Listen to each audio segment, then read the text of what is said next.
Okay. Um, okay. Okay, it's like 148 of us in here. I think I've been on for about 4-ish minutes.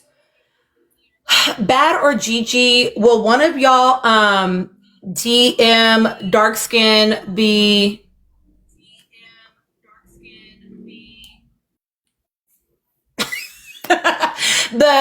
live, please? Thank you, thank you, thank you. Cause she's gonna be like, how did I not know? Oop, nope, champagne mommy, hard disagree, y'all. I'm gonna get into it. Y'all. Hi, Malvi.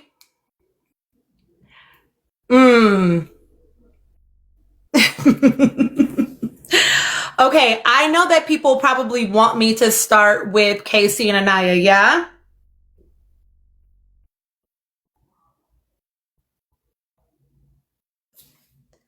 I'm assuming that is what y'all want.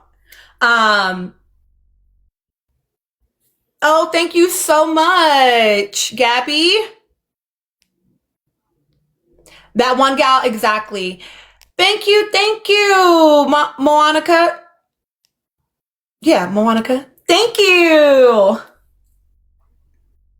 Hi, Anika. Okay, let me get into it. You know what? I bet you that UK cast is eating them up. I can never get on board with the level of microaggressive behavior that be happening on that show. If they ever give us a season where it's not our aces, then maybe I'll watch, but I can't. I'd be hot enough dealing with, homegrown Ray Sissom. So like I don't want to watch it from the originators. I'm cool. I'm okay. I'm okay, actually. I'm okay.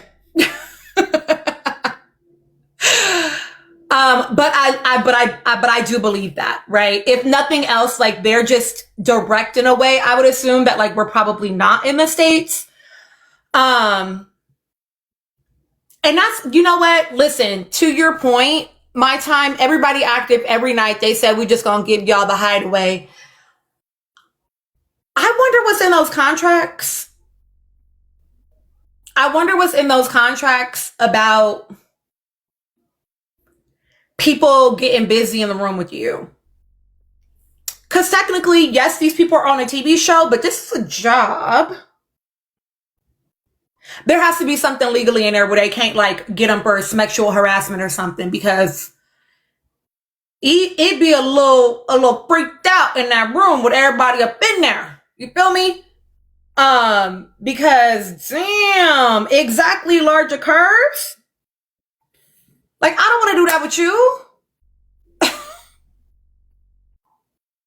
I did not agree to this. I did not consent. If that, barely a foot apart. You feel me? Not did Melanie want Sincere to follow her and sleep outside, please. No, we're about to get into it right now, Victoria. See, I knew somebody was going to come in and be like, wait, hold on. Did you talk about it yet? We're about to get into them right now. It's not 2 weeks yet. Hi, Felicia.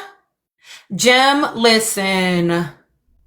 Do our girls not deserve to be courted for real? We can't get dates? You know what I'm saying? And I'm not saying, I'm talking about the produced ones. You know what I'm saying? Hi, Ellie. Or hi, Elle. Like, damn. Okay. Let me stop judging.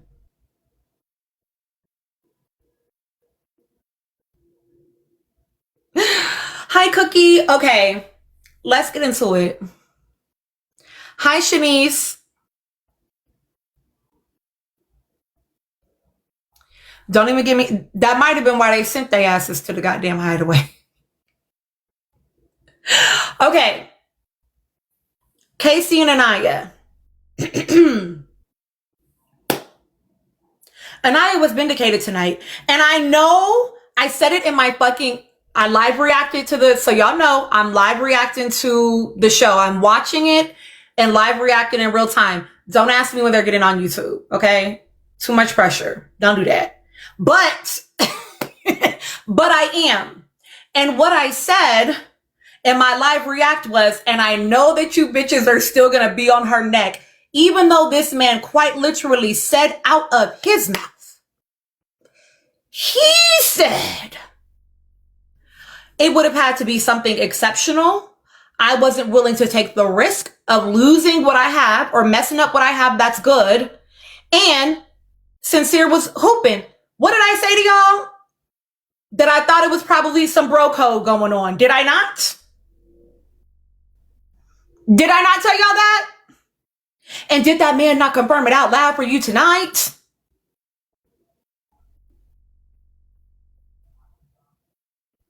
That's his man's. I don't agree. Sick.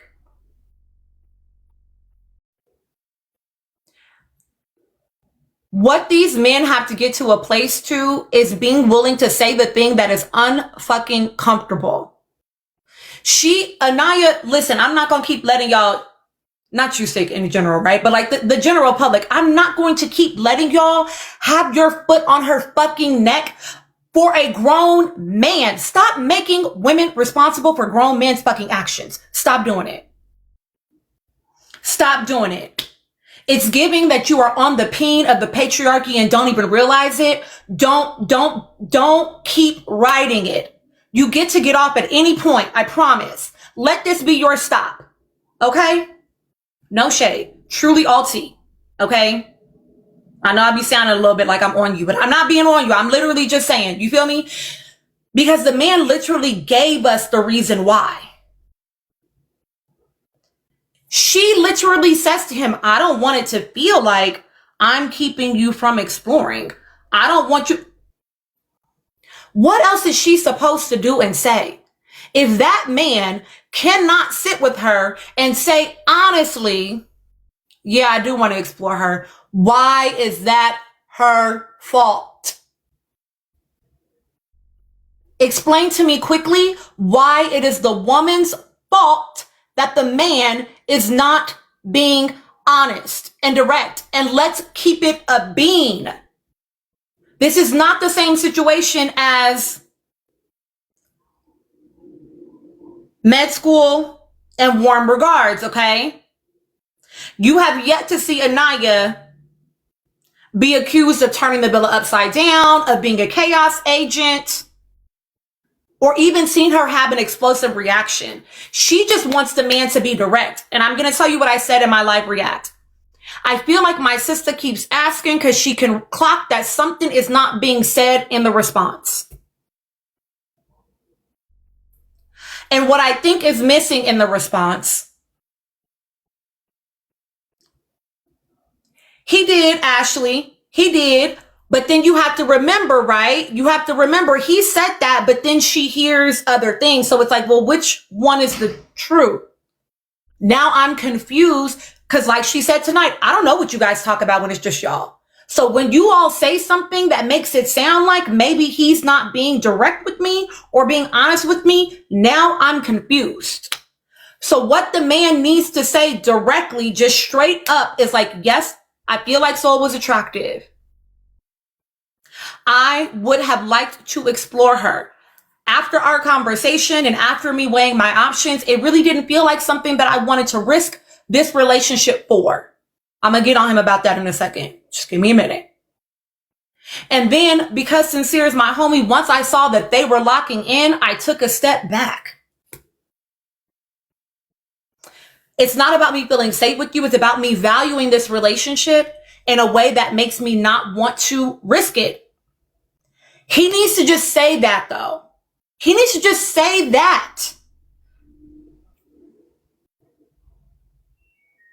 He did Proverbs 31. He needs to tell it to his actual couple. Jonesy, so here's where I hold the tension and I hold the nuance, right? Because y'all know how I do over here. If you're new to me, you're going to learn tonight, okay? More than one thing can be true. He needs to be more direct. And I do think he is tired of her questioning it. I do think that. I think that he's tired of her questioning it, but that is because it's not registering to him that something in her gut is saying something is missing. There's some part of this conversation that is missing. And they're having a disconnect. I actually don't think they talk in circle. I don't think that now, insincere, maybe. I don't think that Casey talks in circles. I think that he is very cautious with his words, which I'm not mad at. I'm not mad at that. I'm okay with you being intentional about what you say. And if it is getting lost in translation, then you might need to practice with your partner saying, hey, I need to just say this. I don't know how to say it. I just need to say it. And then we can kind of like make sense of it as we go. And he needs to just say it. And then they can make sense of it as they go.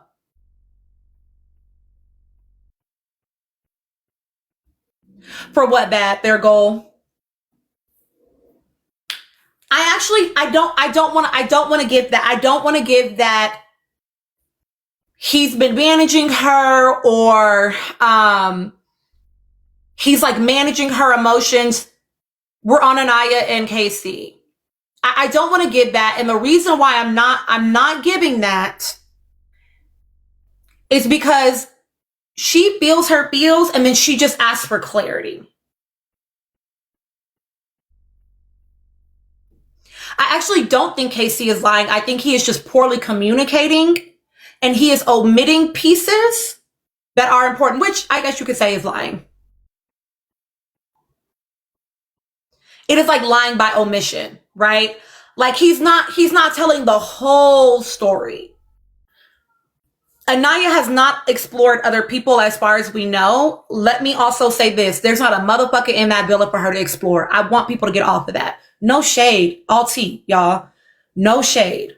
I'm not trying to be cruel by saying that, but I want y'all to stop acting like, why isn't she exploring? Who?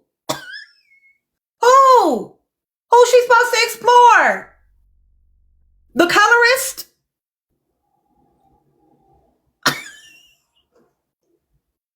The countryman that was clearly brought in for Kenzie? Who is she supposed to be exploring? The man that rejected her the first night? One of the other two men that's locked into their couple? Who is she supposed to explore? Stop doing that. No shade.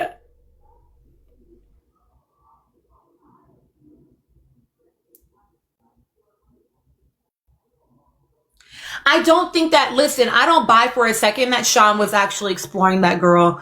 I think that he's having remorse because he knows more about her now, maybe. And because his mom, said what she said. I don't know who watched After Sun, but because his mom said what she said, it's giving unrequited love and a little bit of delusion. You know what I'm saying?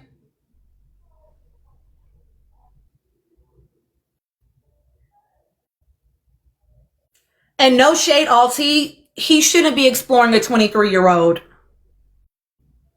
It is absolutely giving Jeremiah energy when he talked about, I would have explored Alandria. Shut up. No, you wouldn't have, boy. You was not checking for that girl. Don't do that. His mom, when he left and he called his mom, because they get their phones back right away. I don't know who didn't watch After Sun, but when they leave the island, they get their phones back right away now, so they can get on social media, they can call their loved ones, so they know what's being said about them immediately before they even leave the island, before they go on After Sun. They know what the public is saying about them. Did his mom really like her? Or does she? I don't know who was here. Okay, sorry, ADHD. Let me go back to the question. I'm sorry. Okay. His mom said that she felt like Aniya was his like missed opportunity. Like that was the missed connection for him. Okay. That's what she told him. And she was like, and a lot of people were shipping you with her, blah, blah, blah. Like she was your missed connection. I think that you all really had something going on. Here's the thing. Whoever was not here when Glow did her reading of this man's birth chart, y'all know if you watched After Sun that Glow was spot on about a lot just based on his birth chart. She gave you dates that were accurate. She told you that he was going to perceive Aniya as the person that he lost out on when he looked back. She told you all of that. And what else did she tell you? She told you that his mom is also very concerned with image based on what she read in his birth chart. And so Aniya is a catch to anybody that gives a fuck about that. That girl is stunning. Great personality. Even when she went and interrupted Casey and Soul's conversation, she was very kind and gracious about it, right? She knows how to turn on. She absolutely already has a fucking career. Like, she really is that girl. She really is. You know? And so somebody that cares about that is absolutely going to want that for their son. So was it because she really just saw all this between them? Because what were you watching that we weren't, Mom? What unseen bits did they send to you that we didn't see? Because all we ever heard about that man and Aniya is him saying, oh, you know, you and Trinity were my top two when I came in. And then her in the bathroom with him saying, you know, I want you to be able to stay. That was what, and you were like, oh my God, it's a love story in the making. Cut the shit. Cut the shit.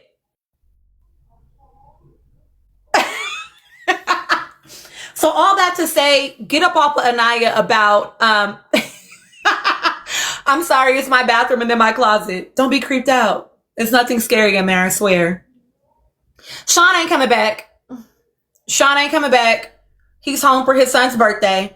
I also just want to point out to y'all, okay, I'm going to leave him alone after this because I know that he very much cares about public perception and I don't want him to feel like I'm coming for him. I want y'all to understand when they asked that man what was the first thing that his son said to him. Oh, y'all are on a tap break for 17 minutes. Take a tap break. Did y'all hear what he said his son said to him for the first time? What was the first thing your son said to you? Shoe. And then put 2 cars on like some flip-flops. That's the child. That's the developmental level of the child that you all are wishing on a 23-year-old. Suck my peen. Don't do that. I'm sorry. Let me be nice.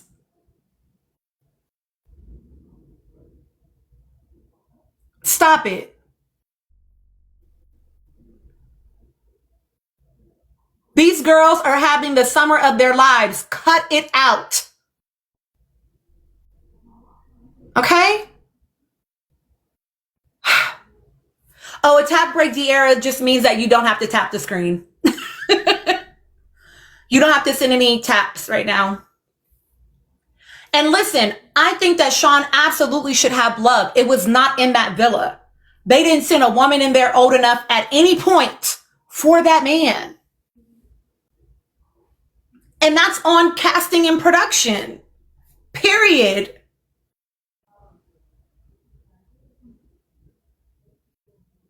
Okay. Oh, they not, I'm sure they're not. Bella, I'm not sure. I'm assuming, child. I don't know, actually. Okay. Let me finish with Casey and Aniya. I need y'all to get off of, he is going to be 2 on the 17th. We still got a couple days. Oh,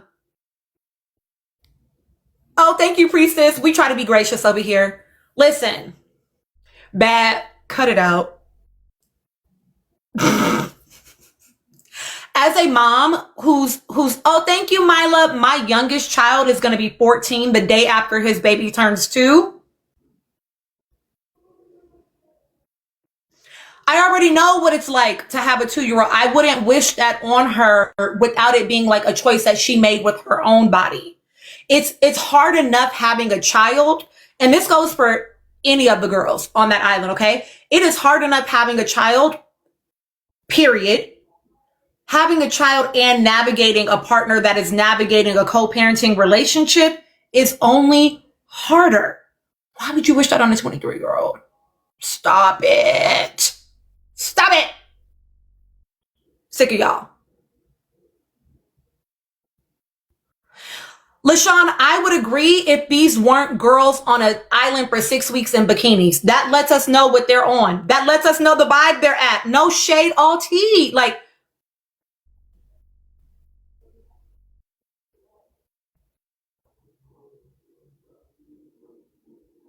anyway. No, I know. Listen, hit up the parks. You know, have some play dates, my guy. You know, go to the mommy and me groups or something. I don't fucking know.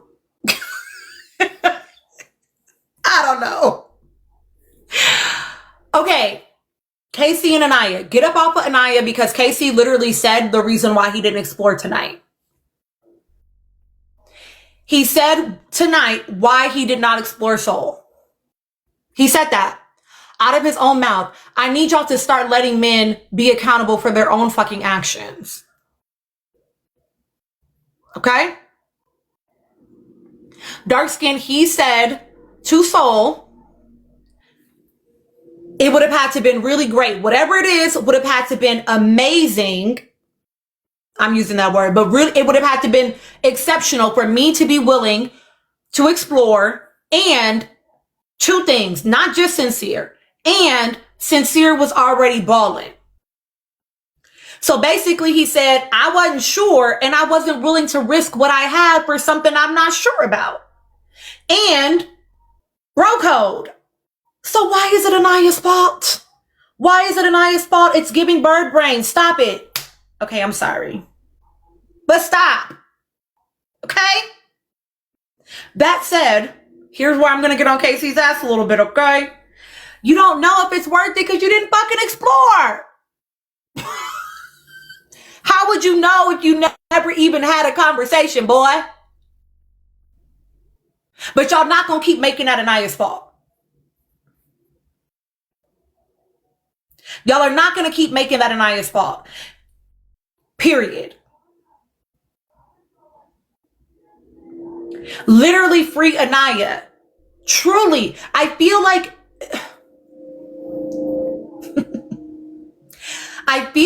listen, y'all saw that maybe you did.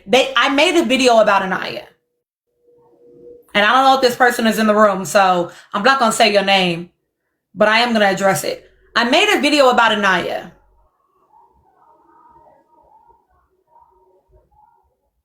And someone who is a Nicolandrian, an Alandria fan, came into my comments telling me how Aniya is just being messy as though that wasn't the same fucking accusation levied at Alandria last season. Do not piss me off.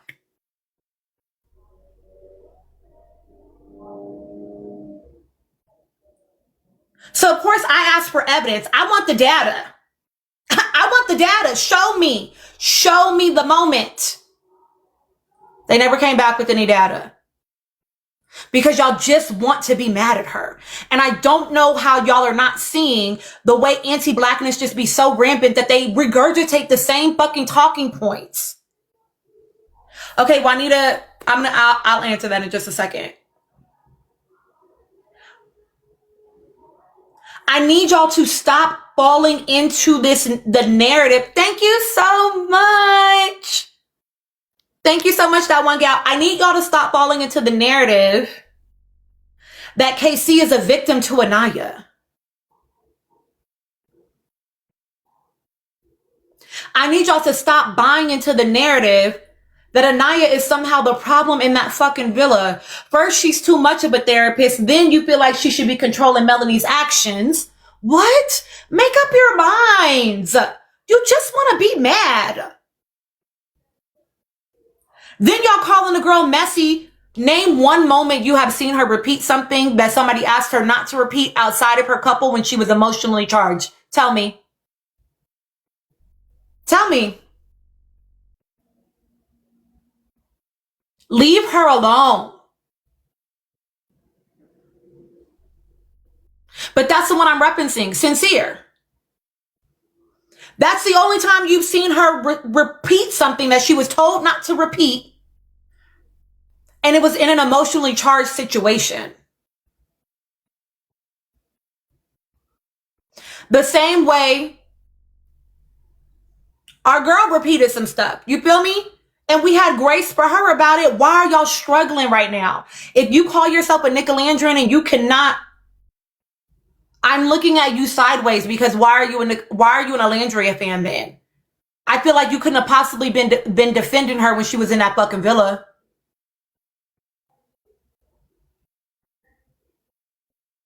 Because why are you not clocking that this is the same fucking anti-black racist handbook that they play all the time? What?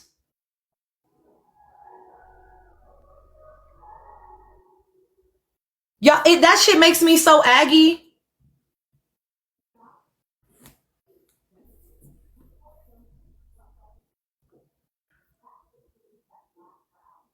Casey, I think he's telling the truth. I think that he actually did weigh his options and he said, I'm not willing to risk it. What I don't know about Casey yet, because it's only been 2 weeks, I don't know whether or not Casey is like a risk taker. I don't know how he handles, like, what is his threshold for risk? I don't know that, actually, you know? He seems like he's not.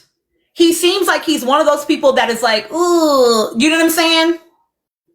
And he did say he's an overthinker. He be in his head a lot. So he's probably playing shit out over and over and over again, which is probably keeping him from having the experience. Because again, I am going to come back to, you don't know whether it's worth the risk if you don't at least take it. You don't know. Right, Angie, you're right. He did say that. He said that he's not, which is why he's never left his hometown. He's literally learning to do it in real time. And instead of you all saying, wow, this is part of also the experience that we get to witness, because Love Island, sorry, ADHD. Love Island is entertainment because it's giving you a lot of different things that I will address in just a second. But part of the things that it's giving you, one of the things it's giving you is a person that struggles to take risk, taking a gigantic risk, coming to a whole nother fucking country, being on national TV and trying to find love. Like, that is part of KC's story arc. Do y'all realize that? We're going to put an overthinker who is anxious about making decisions onto an island where he's going to have to almost impulsively make decisions sometimes. That's also part of what's creating the pressure cooker environment. It's part of what you see with Melanie as well. The girl that said, I am a one-woman man. Part of her pressure cooker experience is that she can't be on this island. I need y'all to look at each character individually and what might be the thing that is pressing on them, and then look at them on the island through that fucking lens, okay? I'm watching it on Peacock.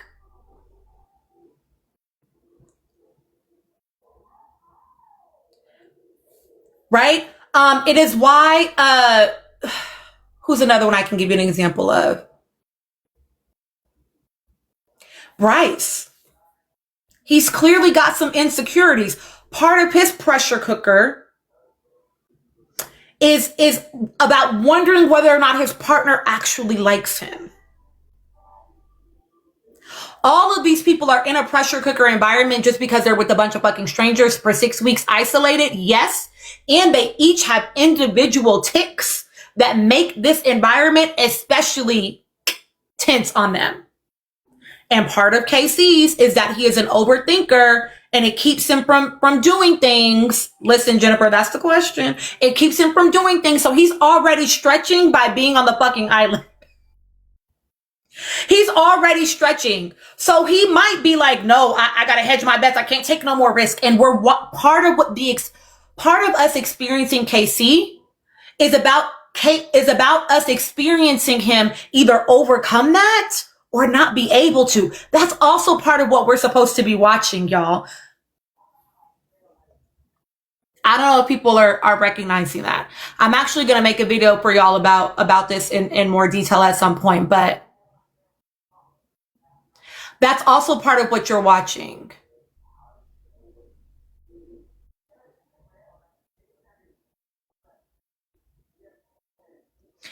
Somebody asked, how do I feel about Casey laughing? And in my live react video, I literally said, y'all, I fear that I'm Casey. Like, I struck, like, it takes a lot of effort for me to be like, okay, this is serious. Like, let me be serious, you know? So I'm sorry. I laugh a lot when I'm like nervous about something, you know? But it's not because I don't care about what you're saying. You know, I'm just like, you know, listen, Lyrical Bookie, stop asking. Don't ask me that.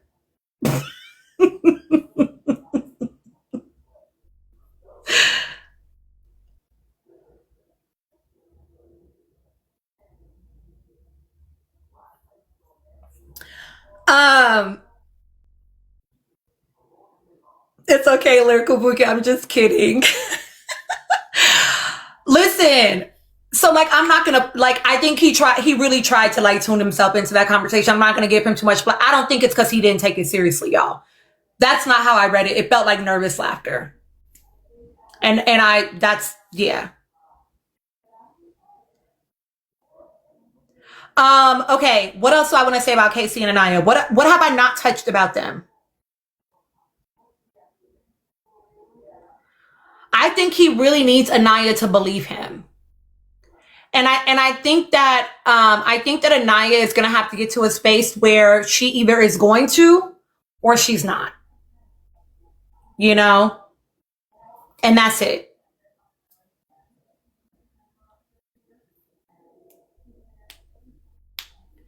They're saying Casey is a liar. I think that, no, I don't think that at all, Mo Son. I think that I believe what he told me, which is that he weighed his options and none of them were worth the risk of losing his girl or damaging what he has, and that he didn't want to impede on his bro. It was bro code. It was like dibs.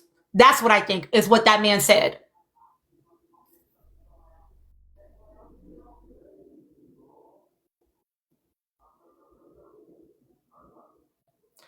We know he wanted to explore soul, but he also told y'all why he didn't. I actually don't think it's giving complacent. I think, here's what I think. He weighed his options and did not want to risk what he had in order to explore. And because Sincere went all the way in, he backed up. I think if Sincere had not gone all the way in, we might have seen him actually try. How do we know he didn't talk to her without being pressured? You all are making some presumptions about what I think y'all think production is doing.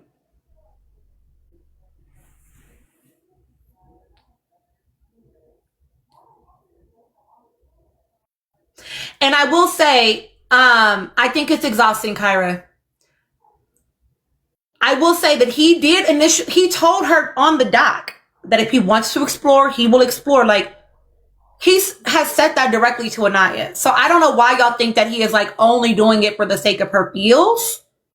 Maybe not y'all directly, but like people, you know what I'm saying? Like,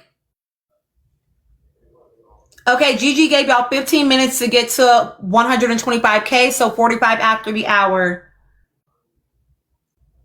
He said it on the dock, y'all. The confusion is because now Sincere told her she looks like his ex.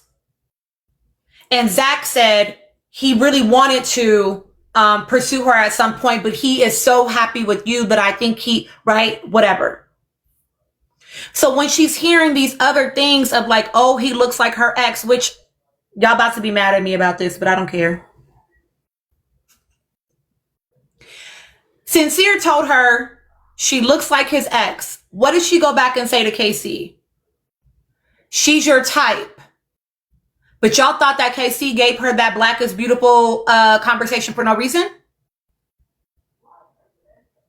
I heard what she said out of her mouth. But when she had a moment where it was her and a light bright, What she heard was, she's your type, not me. So is that insecurity truly not there? Or does KC see and hear things that you all fucking don't as the audience? I don't think that that man was performing.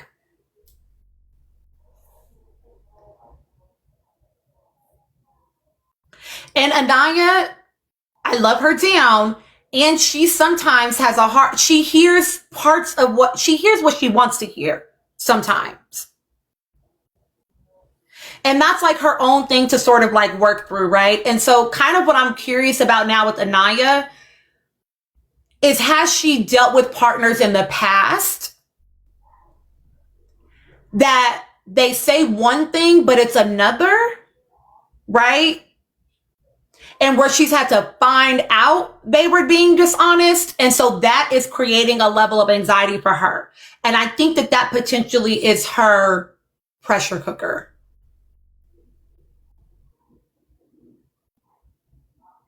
And so even though Sincere said to her, she looks like his ex, what she heard was, that's his type.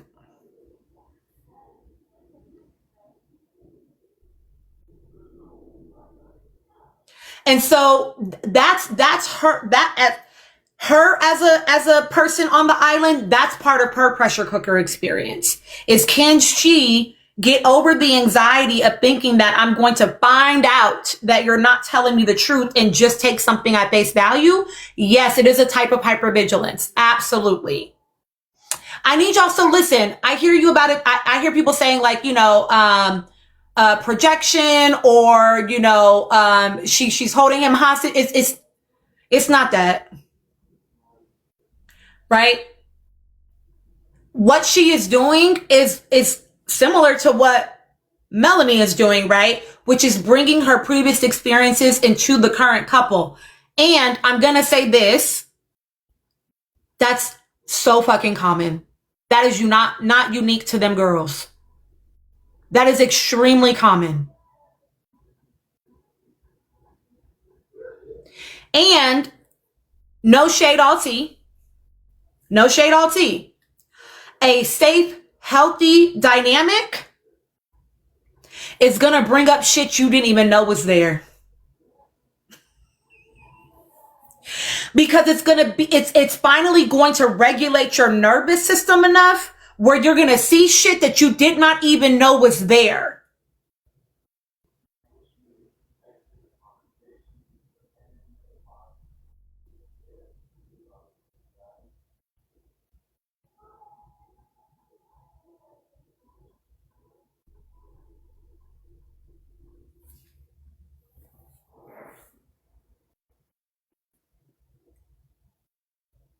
And so it's going to take a minute for her to settle. I think it's going to take a minute for her to settle. And I think give her a fucking minute. And honestly, give KC one too, right? Here's my thing. I don't care. I don't mind anybody on the island having their own individual pressure cooker experience. And I can appreciate how challenging things are for all of them. The only problem I have is when your problems become everyone else's problems, right? So I saw the comment that Aniya is an internal crash out. Really? I'm going to reframe that. I'm going to reframe that. Aniya is a person that takes in data, measures it, and determines if she needs to have a conversation based on it. That's what we've seen her do, right? She looks for clarity because she recognizes, whether she's conscious of it or not, that what she feels in her body may not be the truth. And so she's looking for clarity. Am I tripping? Or is there something to this thing that I'm feeling? And to me, that is emotional maturity. It is challenging. It is hard. It is uncomfortable. And you have to have a partner that also can stay in it with you. I don't know if Love Island really creates the environment for partners to do that though. if I'm honest.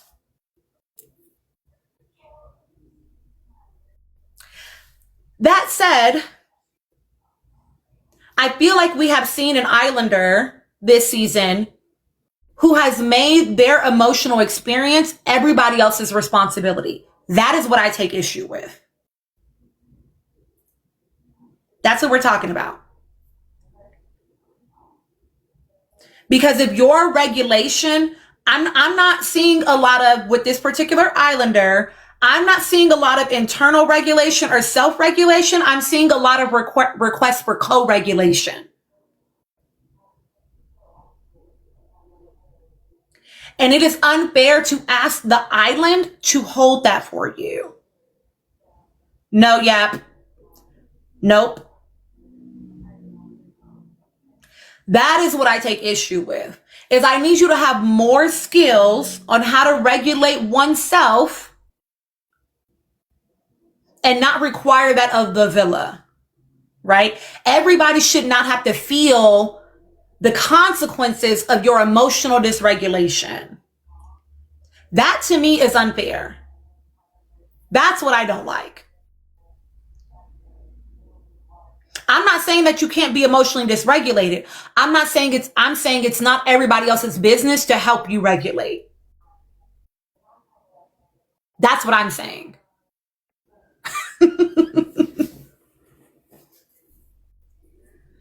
So Casey and Aniya, I think that we are watching two individual pressure cooker experiences within the larger pressure cooker of the island, right?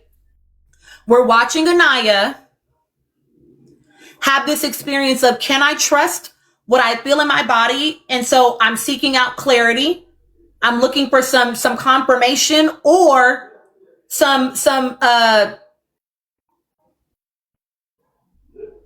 what's the word I want?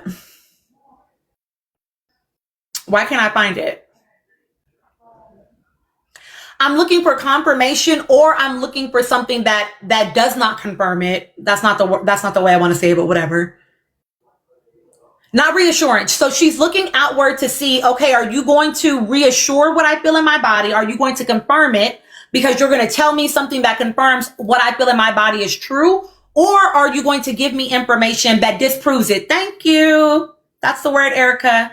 Or are you going to give me information that disproves what I feel in my body? So she is having this experience of, yes, she is seeking clarity. And that's her journey. In addition to like navigating being in a couple and a 20-something and dating non-monogamously and watching your partner date a partner, like all of that, but that's also her individual experience from what I can see so far.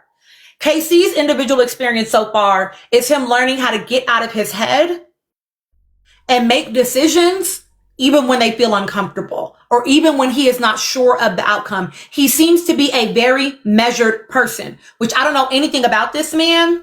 I don't know anything about him other than what I've seen on the island. I don't fucking research islanders for real. You know what I'm saying? I would imagine that he is measured in the way that he is because he has had to be. I would love to hear more about Casey's story. We might need to ask Glow to do his chart next. I would love to hear more about him and what is like driving him. And so I need us to just hold that the island in and of itself is a pressure cooker, but these people are also having their individual experiences, right? Med school is having the experience of, can I regulate myself? Can I trust someone again after I've been hurt so much by someone? I don't think that he doesn't want to upset the Black community. No shade, all tea. I don't think that them people are in there thinking about us for real. Like, I think that, you know, from what we've heard from Islanders, I'm just doing a side quest because ADHD, right?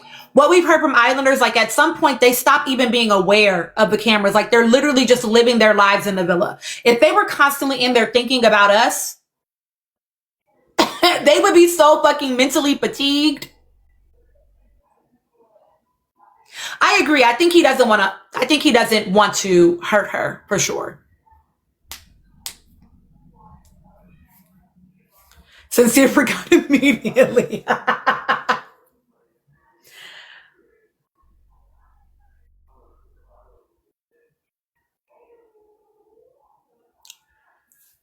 Okay, that's Casey and Aniya, y'all. I think we just need to keep letting it play out. But I do want people to get up off of Aniya because Casey told you tonight out of his own fucking mouth why he didn't explore. Stop making it that girl's fault.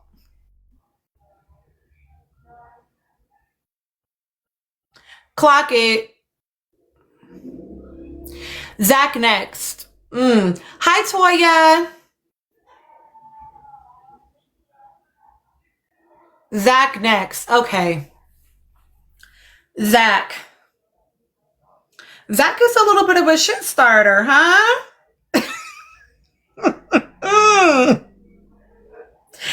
He has been sowing seeds and lots of couples from episodes ago. I had to tell my mutual, I said, you know what? I got to stop treating him like a background character. That man barely be on the island in my head. You know, I need to start paying a little bit more attention to him. He don't even be on my radar. Why are y'all saying that I'm harassing him? I'm not harassing him because I said that he's a side character. Get over it. He is. And he's messy. He is. If you don't like it, get out my live. Just go somewhere else. What I think about Zach is, listen, I don't think that Zach is being dishonest about things. I think he's telling the truth. I think it is curious as to why he's choosing to tell certain truths. Y'all are on an 8-minute tap break, 7 minutes now. 7-minute tap break will start again at the 50 after the hour. I think it is like, why are you choosing to share that? I don't think he's being coached by a producer at all. I think if anything, it's more reasonable to believe he was coached by his brother who was on the show. Like, that's more reasonable to believe, especially because of what his brother had to say about Ace last summer and what he clocked about Ace. I think it's more reasonable to believe that that's true than production. Listen, I know we like to blame production for things. I want us to realize that production can suggest they cannot make. So even if production was interfering, it would only be a suggestion. He still has free will. I think it's just him, though.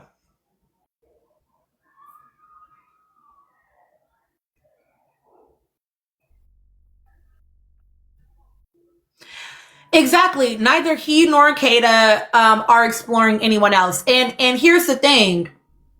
While I tell y'all to get up off of Aniya because who is she going to explore? That's not true for Kata. That's not true for Kata. Kata has a couple of options on that island that if she wanted to, she could. They would be interested. But y'all don't give Kata no smoke, and that's interesting. That's curious.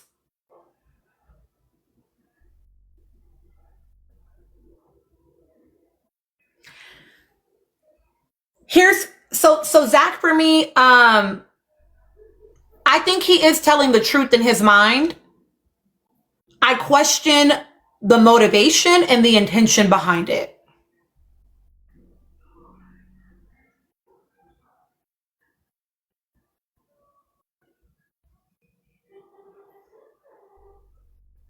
And I love that for you, Charmaine.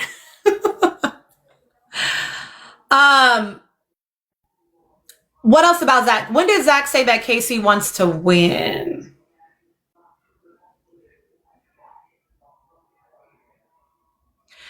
What I'm not willing to let y'all do is make him responsible for what that man Bryce said, though. Bryce said, okay, maybe he did. Okay, thank you. 7th letter. Again, I gotta stop treating Ivan like a side character. Okay, Bryce is the one that said, I don't think she really likes me. He said, can I be honest with you? I don't think she does. That's the way that conversation happened. Stop putting it on fucking Zach. Okay. Bryce said that. All right. But that said, I do think that Zach he's just very curious with how he is moving around that villa. And I'm wondering, on God, Shar, I'm wondering if anybody is actually clocking it or not. I can get to that in a second.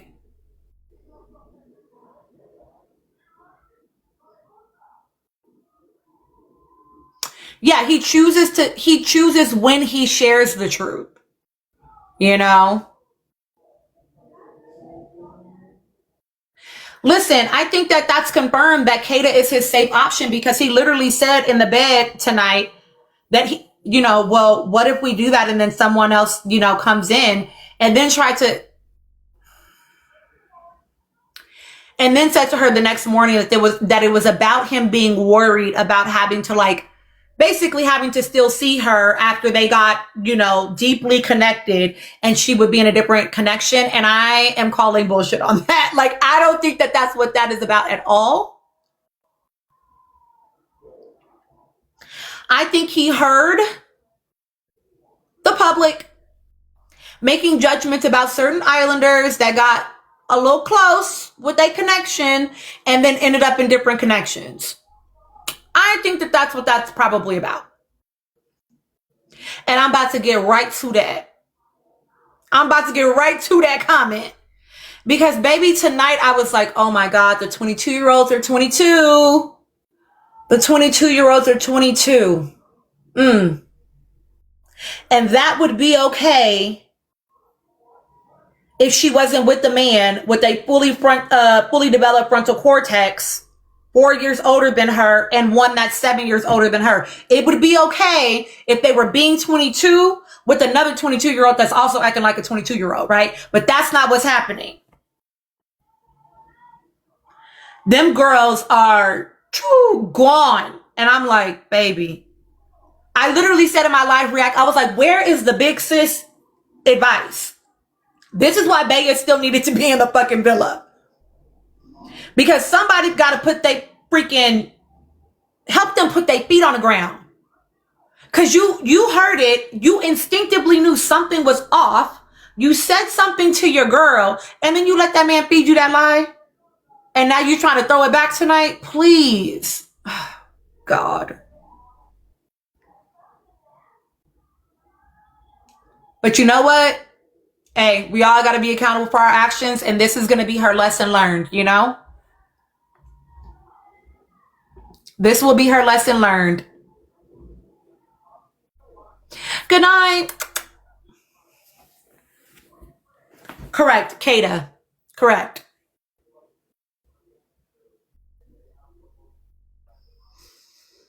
I don't even think that it's no girl support. What I think is that the girl support right now is a little bit delulu.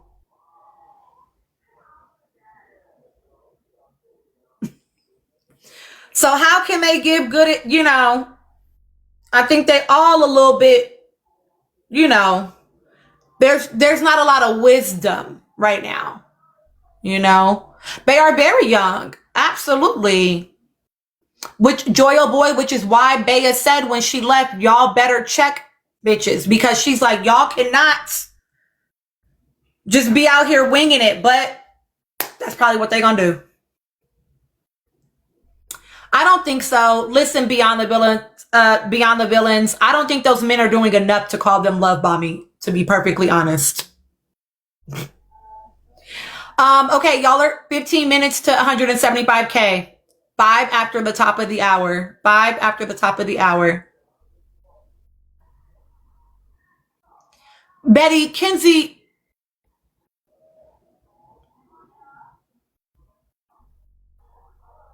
Kenzie is not giving advice. I'm going to leave it at that.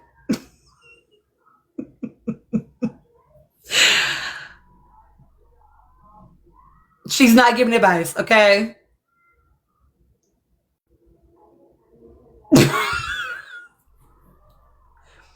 And this is why I be telling y'all, physicality, it be clouding that judgment, baby. Because that connection is so strong because your bodies have touched.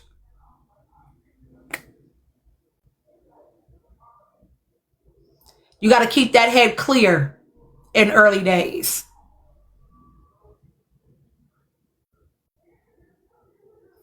No shade, right? Because I don't care about you throwing it back, but you got to be able to, what does Gigi always say? We're pro-ho over here if you're confused, but you need to be able to hold responsibly. You need to be able to keep a clear head. You can't let that mess you up.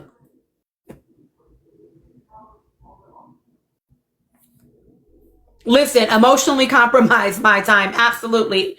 So Kenzie's not an advice giver this season, y'all. Zach, I just feel like he is, he's being messy. I think that he is,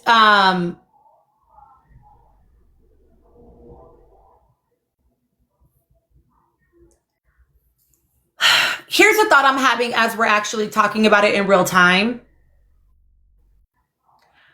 Based on what Zach said to Kata tonight. Oh, thank you so much, Majestic Babe. Based on what Zach said to Kata tonight in that bed about if somebody else comes in and blah, blah, blah, blah. Is it possible he is sowing these seeds in these other strong couples because he also needs an excuse to be able to... But he can't be the one to start it.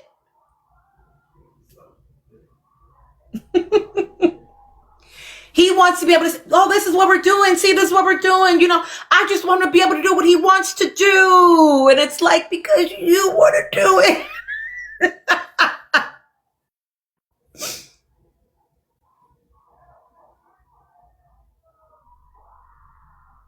So anyway, Ms. KRB, I don't even think it's about anybody in the villa, but he knows more people are coming. I think he literally has said to us over the past couple of episodes, I feel like I'm in a couple already and it's stressing me out. He said that he was closed off and immediately regretted saying that shit. Now he's saying, well, maybe we shouldn't do because what if somebody else comes in? And now he's telling all the other couples that are strong how it's important that they explore. Because you want to too. You want to too, and you better just stand on business, baby. Just go ahead and do your thing.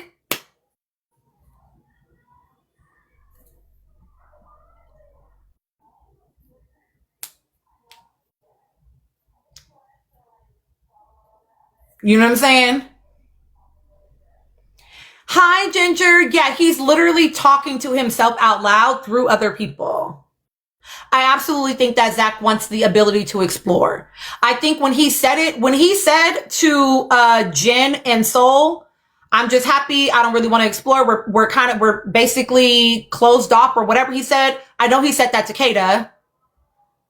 He had instant regret. He was in that bed like this.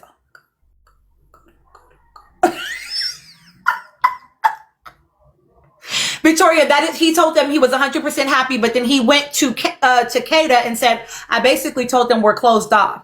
And then he was like, he in his goddamn sweater with his hood up, he just stressed. And she just kissing that man, and he's like, oh.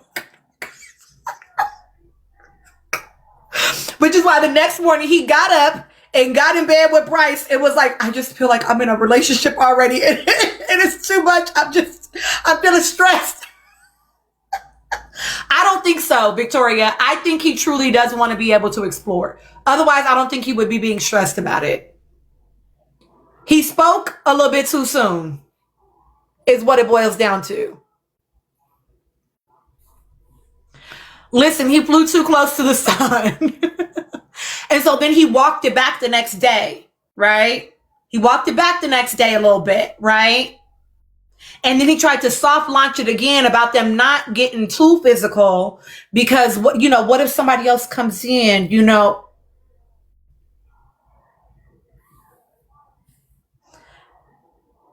And so I absolutely can believe that man is also trying to drop things in other couples to see, will it make them explore? And then it will normalize it for me doing it. And so maybe part of Zach's story arc, right? His individual pressure cooker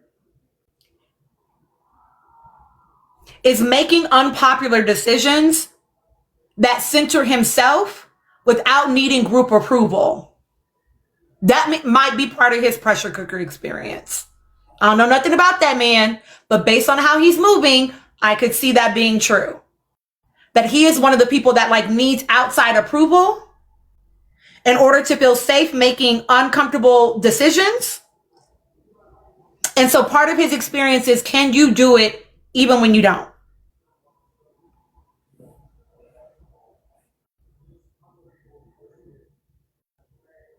We'll see. Kata and Trinity.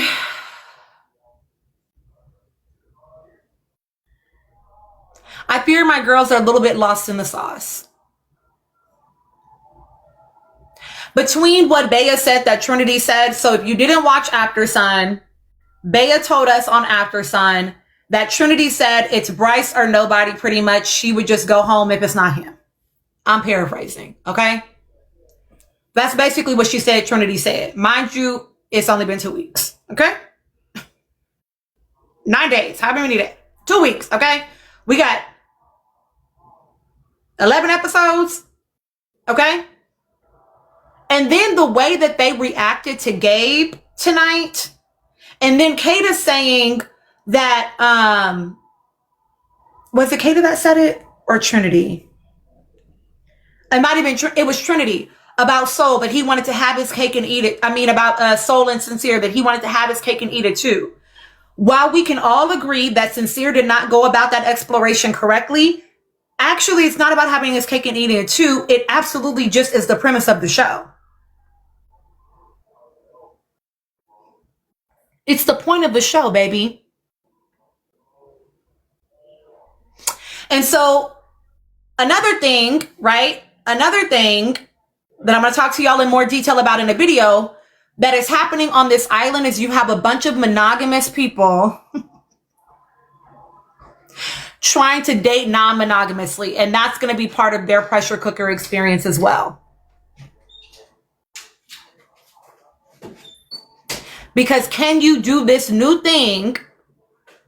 She did in her confessional, but that was what came up first for her, right? And so that's what I'm getting to, right? Is that's part of her pressure cooker experience, introverted cutie, is that if she's someone that dates monogamously, part of what's going to be her thing that she'll have to overcome is trying to lock in a little bit too soon and not giving herself an opportunity to truly have the experience.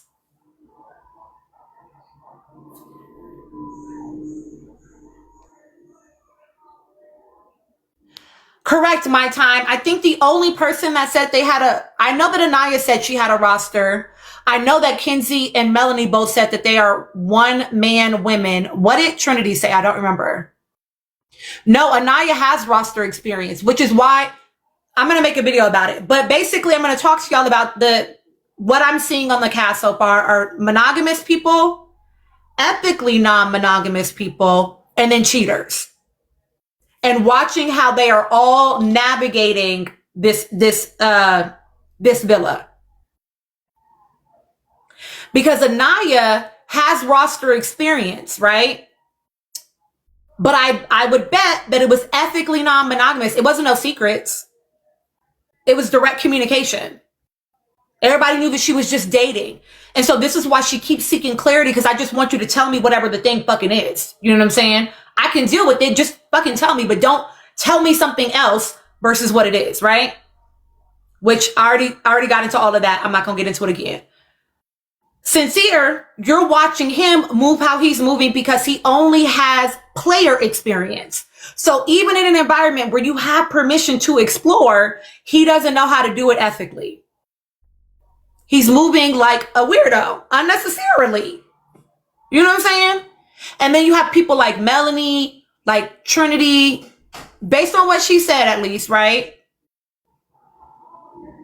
And Kenzie, who are struggling managing it, right? And so Kenzie's struggle looks like, oh, thank you. I'm just invested. I'm staying invested, but being sneaky about, doing it and just feeling, topsy-turvy, okay, Casey said one person as well. So that even makes more sense, Janae, as to why he said, I don't want to risk it, right? And then you have Melanie, who is losing it because her partner is doing the premise of the show. And that's why she said it's done, right? In her mind, because she's in a new coupling, there's no opportunity to keep exploring that. And that's also part of what you're seeing on the island. Are people that have vastly different dating experiences coming together. Did I see that Casey burned his ex's stuff while on FaceTime? I did not, and I would imagine that that would have been very viral. Is that real? Or somebody made that up? Paige, are you new to me? Before I say what I'm about to say.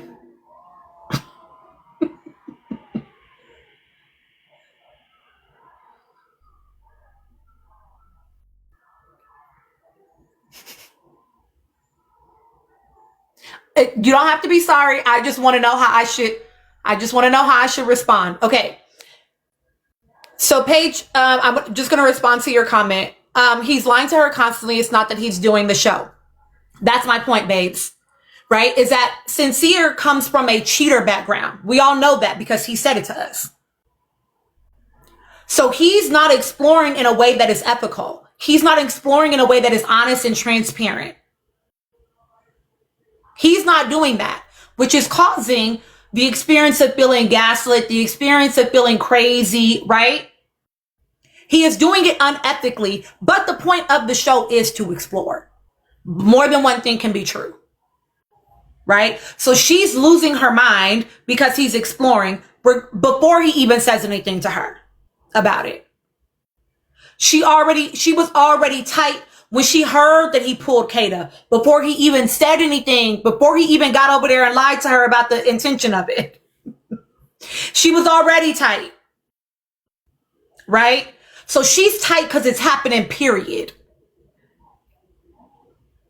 And he is making it worse because he's not being honest about it, is my point. Why explore if you're happy?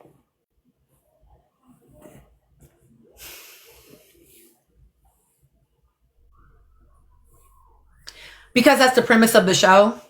And it's been 2 weeks. You know what I mean? Like, that's kind of the point. You know what I mean? Like, I'm not trying to even be funny. Like, I'm being serious. You know what I'm saying? Like, it's the point of the show. It being happy. And so, like, I talk to y'all a lot about reality TV being a psyop, right? But, like, kind of what you all are seeing on your TV is, like, polyamorous dating. Are y'all clocking that at all? You're watching polyamorous dating. That's what you're watching. Because some people are going to have 2 strong connections at the same time. And also what you're watching is just like non-monogamous dating, right? Which is kind of like what dating was like back in the day, right? It's a very new iteration of life that monogamous dating is like the thing these days, right? I told y'all before, my young people, when I was doing therapy with adolescents, they would be in the talking stage with one person for 9 months with all these expectations of you can't talk to nobody else, and then be boyfriend and girlfriend, or girlfriend and girlfriend, boyfriend and girlfriend for 2 weeks. So monogamous dating is a very like sort of new concept. Not that it never has existed before, but it has remade its way back into our zeitgeist. Yeah. So y'all are watching non-monogamous dating. That's sort of the premise of the show, right? And so the same way, if you were out in the real world and you were kind of deciding who you were gonna be with, and you might go on a date with that person this week and then a date with that person next week or whatever, right? You're just sort of kind of feeling people out, and that's supposed to be the point of the show. And it doesn't mean you don't really like this person, but you may not be at a place yet with that person where you're like, I want to lock in and this is the person that I want to be with always. So they're practicing, kind of a little bit of a buffet. I'm getting a little bit of everybody to see where do I want to settle at. And that doesn't mean that you're dissatisfied with what you have. It just means that you're giving yourself an opportunity to just see. Correct, dark skin. Back in the day, multiple men would court you at the same time. And let's keep it a buck. You went to the highest bidder. But anyway. And so if you don't think that casting is also considering how people have dated in the past to then bring them to the show, because they know that that is going to be part of the pressure cooker experience as well.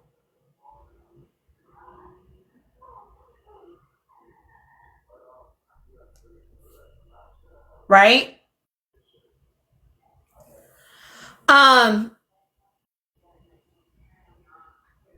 Yeah, Melanie and Sincere and Soul and Corbin. I'm lumping them all together. Melanie said tonight that exactly, Majestic Babe, like Bridgerton, sitting in a tea room and they stopped by to have tea. You know what I'm saying? I don't think that Corbin and Melanie are feeling each other, if I'm honest, right? I think that she lists in Seventh Letter. I think that she is not, again, part of her growth experience on this island is can she stretch beyond the way she's dated in the past? I don't think that she can let go quite yet.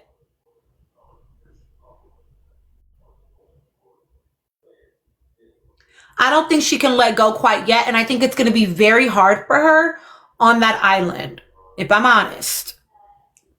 Right?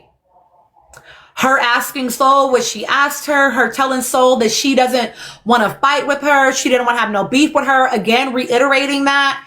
And Soul directly saying, like, I felt like some energy. Again, one-sided beef. One-sided beef. That's weird.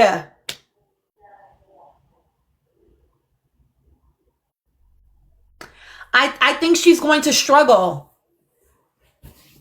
on that island.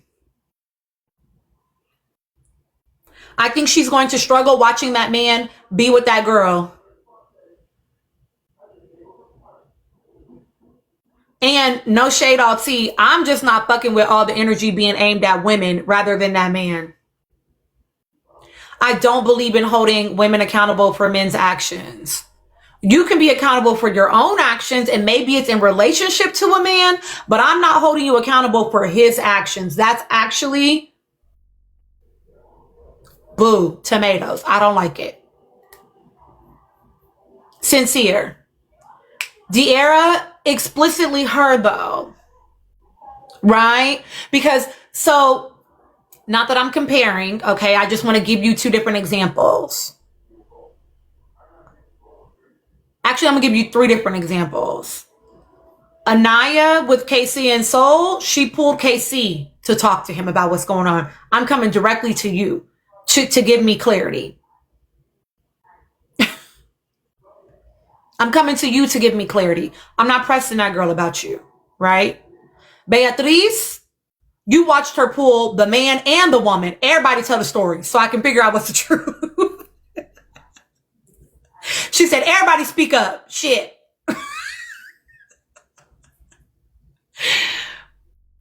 And then Melanie having the majority of her smoke for the girls. And here's the thing. Sure, you can know that Sincere is a liar. You can know that he's a liar. And I'm gonna point back to Beatrice, right? Beatrice said, I don't think Kenzie's gonna tell me the truth. And if you think I'm only gonna get the story from that man, you got me effed up. She's like, I need to get all sides of it. You know what I'm saying? Right? But when she talked to Kenzie, it wasn't no smoke. She's just like, hey, I felt away. What's going on? Da, da, da, da, da, da. Right? It's about the way she approached her. Never once was there, like, I don't want to fight with you. I don't want to be beefing with you, because that wasn't happening. That's not what we're hearing in this dynamic. And I'm just going to clock for you all. And y'all already probably seen it. You know what I'm saying? I'm going to clock for you all that they were giving Soul and Jen tours of the villa their first night there. Trinity and Beatrice. Giving them tours of the villa their first night there. By the next day, it's ice, and Soul is tight and depleted. What's happening? Where that's what she's feeling like. We see Soul and Jen spending most of their time away from the girls. What's going on? And it wasn't until the pie challenge. It wasn't until the pie challenge when the girls, and Beatrice especially, were like, those pies, y'all did too much. Y'all did too much. And I'm also going to name for you that every girl eventually got off of their podium to see about Soul except for one. And then later that night, when after they're in the makeup room and Beatrice says, oh, that was wrong. They shouldn't have been pieing you so much. Then it was, I just feel bad for her. Because the tide shifted in the villa.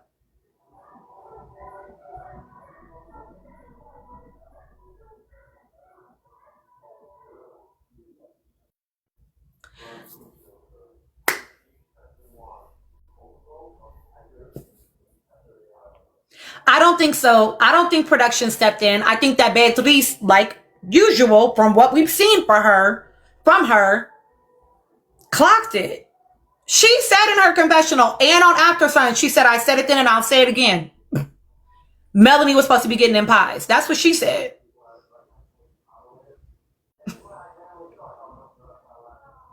Yes, it was med school bubbles.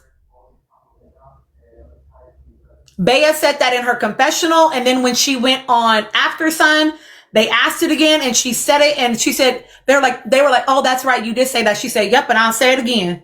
Like, I meant what I said, and I say what I mean. You know what I'm saying? Well, of course they're not showing everything. It's 24 hours. We're getting one. But I don't think that production stepped in and was like, hey, don't be mean to her. Because if that's the case, they would have stepped in way fucking earlier. Let's be honest. They were seeing it. Stop. I'm not blaming the girls for the pies. I said they were doing too much, as in the boys. They were doing too much, as in the boys. What I am clocking for you, I don't know if Shello is here. Shello, are you in here? What I am clocking for you, though, is that once the girls decided that they were going to stop engaging in it, the tide shifted in the villa, and she course corrected.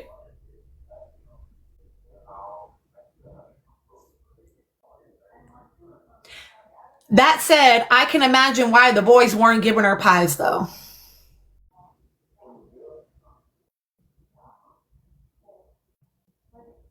Literally dark skin, I'm even more obsessed with that girl. Do I think that Bea just didn't like Melanie no matter what? No. I want us to get off of this idea that people, and not that I'm saying you're doing this, but people are not above critique. And just because you critique something about someone doesn't mean you dislike them. I don't know if you watched After Sun, but on After Sun, Beatrice literally said her emotional roller coasters are getting in her way. That is from a place of, I see how you could be better. Whether she wants to receive that or not is irrelevant, right?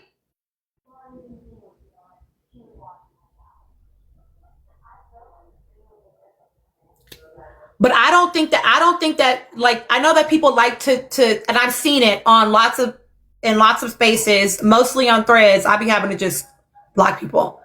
That Bea has like a one-sided beef with Melanie. I don't think so. I think that Beatrice just doesn't like certain things about Melanie. And that's okay.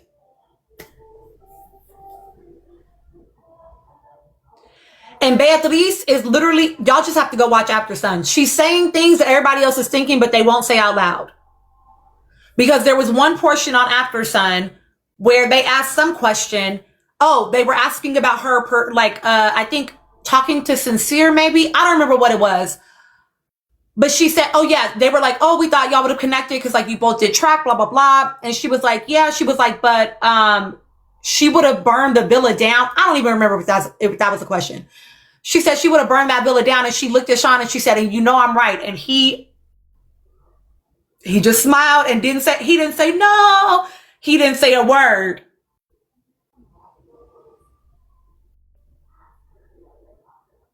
Oh, y'all are supposed to be at 200K. Sorry, I didn't give you a verbal reminder. Comments are off, y'all, until you get there. My bad.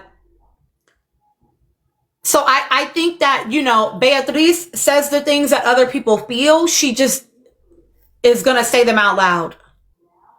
Because, listen, KC said it. Bryce said it. Bea said it.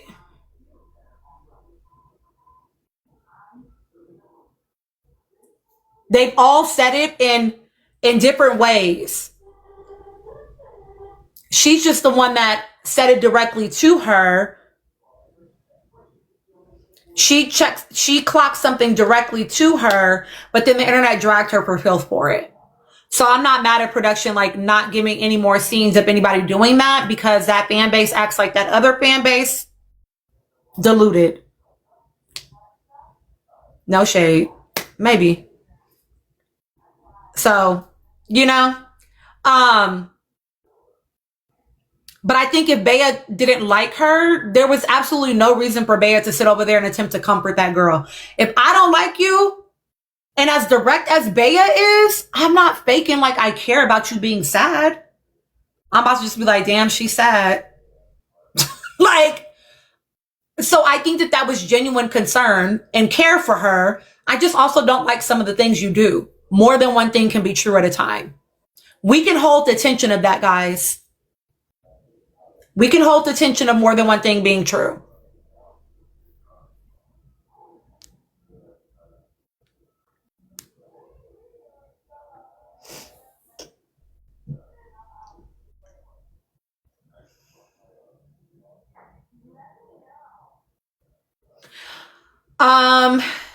I feel like Gabe and Jen weren't really on the episode.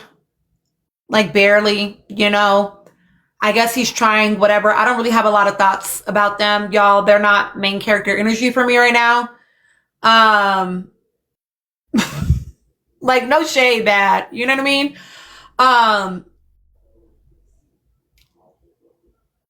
I don't, Brittany. I already addressed that at length. This will go on YouTube. You'll hear my thoughts. But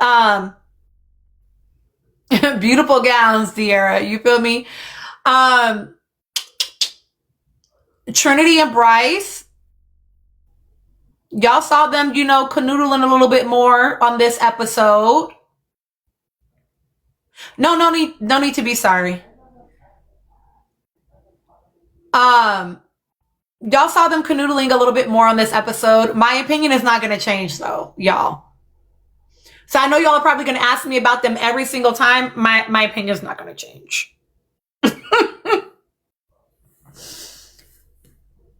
7 years is too much at that particular stage of life. I'm not moving up off of it, y'all. I said what I said. And listen, I especially feel like that after watching Trinity on the episode and hearing what Bea said. I just fear that my girl is a little too gone. She a little too gone. That man is about to be 30. She's 22. She a little too gone. And it's giving. So my sister used to tell me when I was in middle school and in high school to never date guys older than me, because there was a reason why girls their own age didn't like them. She said, don't date guys older than you because there's a reason why girls their own age don't fucking like them. And the way that we are listening to this man be so insecure, despite her directly saying, I really like you.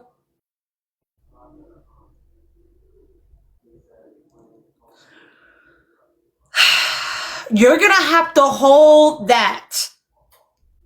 I'm not saying you can't feel it. I am saying I've already explicitly told you where I stand.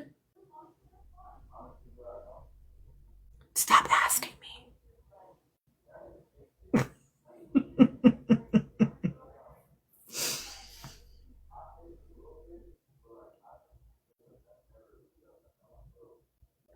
Right? And I fear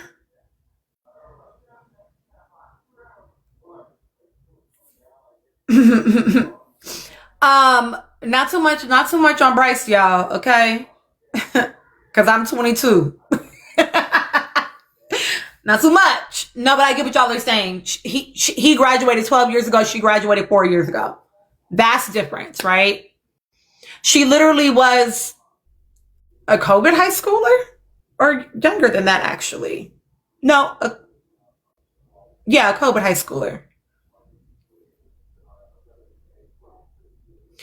So like, just wildly different experiences. You know what I'm saying? We did say pretty. This will go on YouTube though. I saw that, Auntie Nini. No, that I'm just saying wildly different experiences. Wildly different experiences. Listen, Ashley, Tumblr versus TikTok.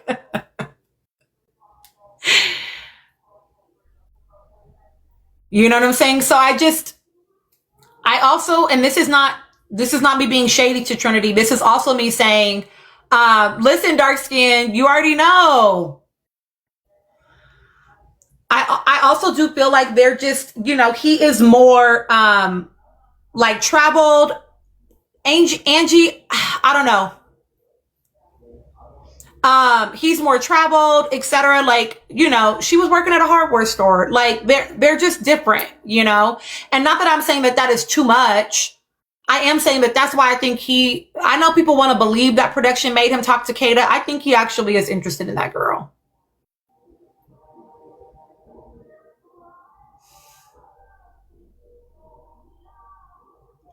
I don't disagree, Lady Russell. I don't disagree, Lauren. I've said that.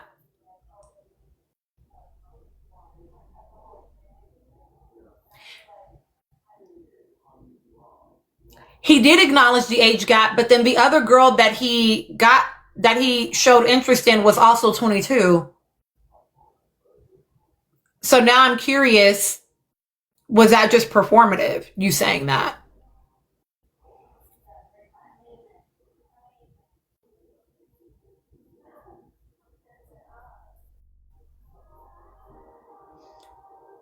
Bad. It was serious to him. It was Zach that said, do you think she cares? And got him to consider something else.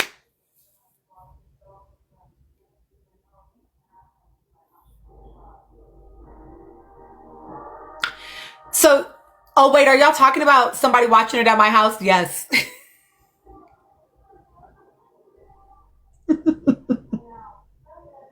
Can y'all hear it?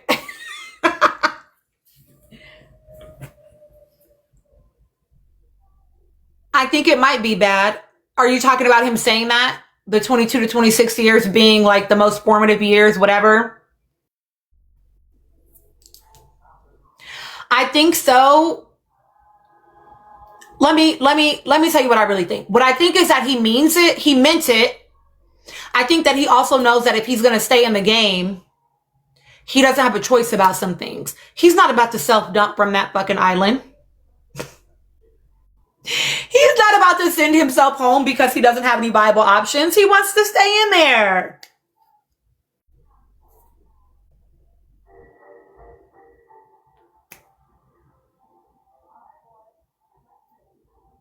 That's what I think. And I think that, I fear, I'm not even gonna get into them. Whatever. Yeah, for sure. I do feel like there's a level of comfort and familiarity, which I think is good. I think the person you're with on that island, because it is such a like woof, woof, woof, woof, woof experience, it is nice to have someone that feels stabilizing in that environment. And so I do like that for Trinity. Don't misunderstand me. And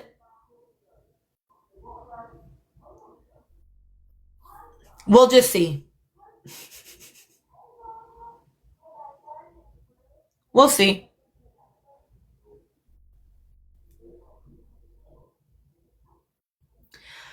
Kenzie is going to jump ship as soon as she can, but I don't think that girls have the next vote boys do. Or the next decision like boys do. I did, Sab. I started with them. I agree. I think it's too early days for me to Kiana, I think that Kenzie is gonna jump right back over to Corbin if she can.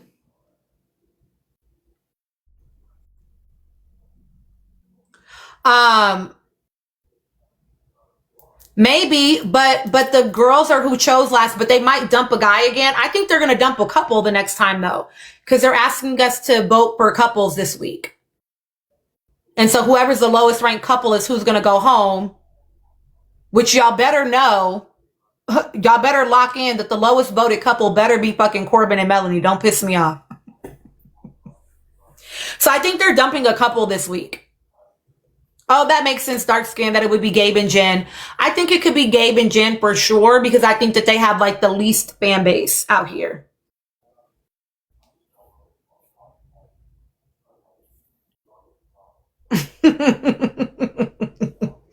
And that is just, Gabe and Jen, I guess, like if they don't recouple before that, which I don't think that they will. You know what, Cabron? I can understand why you would say them. I'm not mad at that either. Mercedes, I was not moved by her. So glad that she was able to regulate though. Okay, let me not be.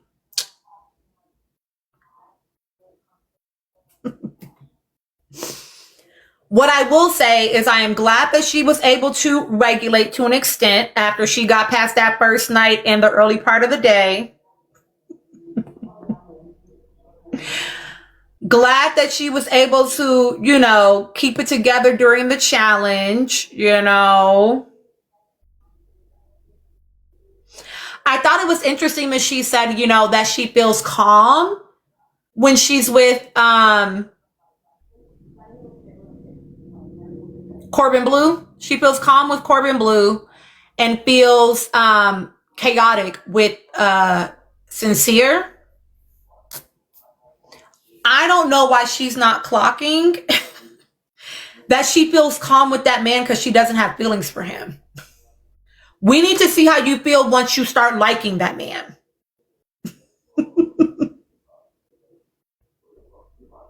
When you start liking him, then we'll see how you do. She doesn't like him enough yet for us to really know.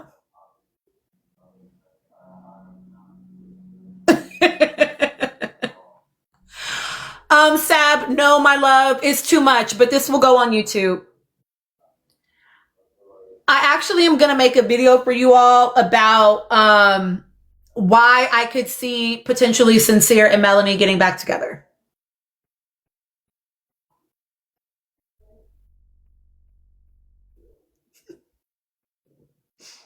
You're welcome, my love.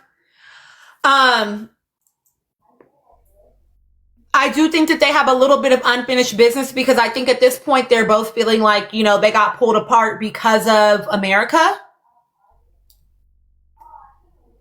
So I think that they need to have the Care Bear. Don't make me block you. Don't do this. But I think that they both also need to have the experience of recognizing, like, no, I actually am choosing something different than you.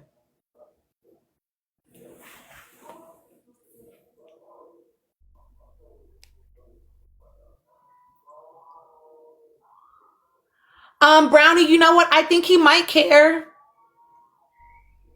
I think he might care. Oh, if I could play Sims with these people, who would I couple up?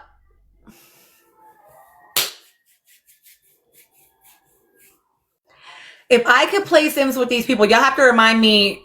Y'all know I'm going to forget some of the side characters. If I could play Sims with these people, I would couple up Bryce and Zach, Trinity and Kata,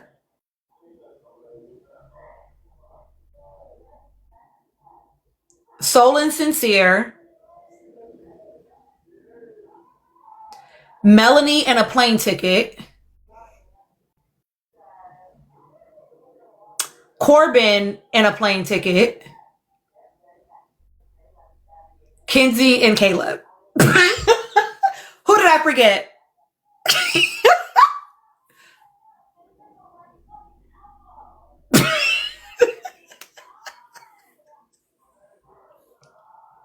Oh, Gabe and Jen. I would put them back together. I don't care.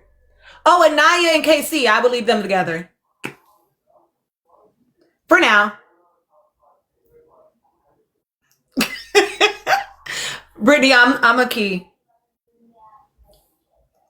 Care Bear, Soul, and KC did chat. Soul basically told him she felt like that door was closed. Did y'all miss that? Am I the only person that heard her basically say that? When they were sitting at the bar together by the kitchen? She basically said she felt like that door is closed now. Why are we still asking for it? No shade. Oh, okay, you haven't watched yet tonight. Yeah.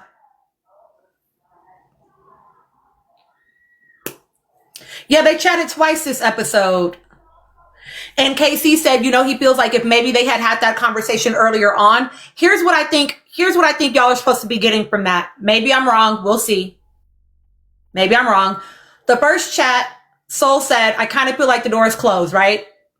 The second chat, we then get a confessional from KC at some point about how he feels like maybe they should have had these chats earlier, blah, blah, blah. I think what we're supposed to be gleaning from this is less about Soul and KC, and again, is about his individual story arc. He is learning the lesson in real time that I have to try. I have to take some risk and see. I have to do the thing that doesn't have a guaranteed outcome and see what happens. That's what you're supposed to be getting from this. It's his individual story arc. It's not even about the coupling. And so then the question becomes, the next time somebody comes in, will he do that? That's the story you're supposed to be getting from KC tonight. Not about him and Soul. There are more people to come into the villa. Lule, I'm actually going to push back because he was honest on the doc. He needs to be direct one more time, though. At least one more time to clear up her confusion from what the boys have said. So I think that is what we are supposed to be witnessing of his experience tonight. Less about him and Soul. Personally. And I think that we are also getting part of Aniya's story arc, right? What I told y'all Aniya's story arc is, right?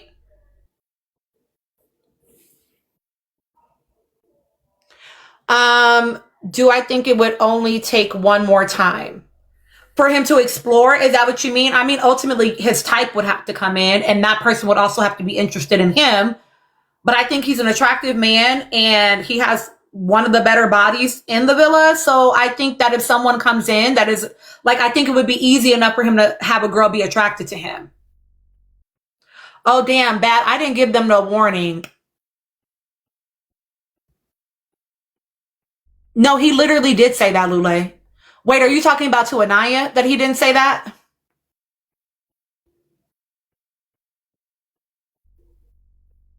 I'm sorry, bad.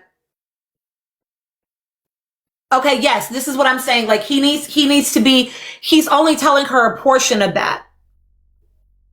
He only told Aniya a portion of that, right? He shared with Soul both reasons. He only said part of it, at least that we saw, to Aniya. Now here comes the question for me around production. OT, I'll tell you in a second. Here comes the question for me around production. Why would he say it to Soul and not to Aniya? Is the presumption that they would never have that conversation? Like that feels like for someone that struggles with taking risk, that feels silly to think that he would risk her hearing it from somebody else rather than from him. So did he say it and we didn't see it? I don't know.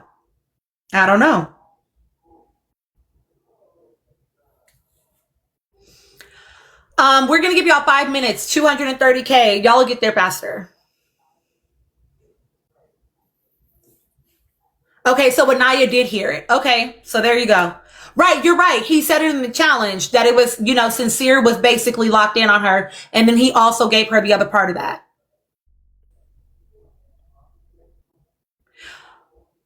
Somebody asked me what I think Aniya's story arc is. Aniya's story arc right now to me seems to be, her individual story arc seems to be, sometimes Aniya will hear a thing, something will be said to her, and she'll register it as something different and then repeat it as whatever she interpreted it as versus what was actually said to her. And I think what's probably happening for her is a physiological response, like she's having a biological somatic response to whatever the information that she's getting like is coming in, which creates a level of like anxiety and potentially hypervigilance, which then makes her not quite hear it correctly or repeat it correctly. Y'all have a tap break for 10 minutes. And so I think part of her individual story arc is she able to take in the information, receive it? I think she's doing a good job already fact checking. I think she's doing a good job around that. And can she allow herself to trust what she's actually hearing versus turning it into something else?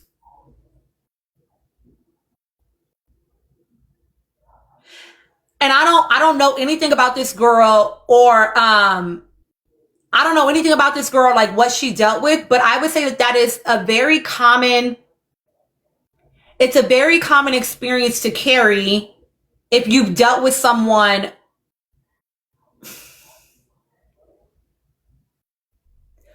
that like uses like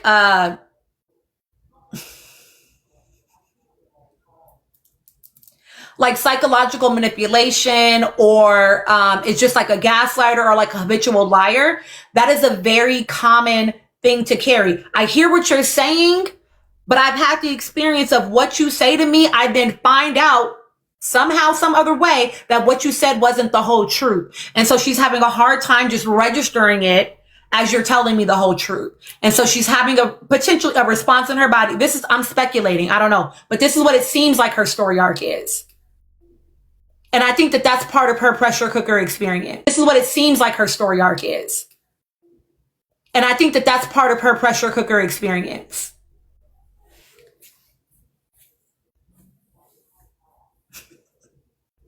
Lots of people are that way. Like it's not individual to Aniya. We're just getting to watch it on TV through her.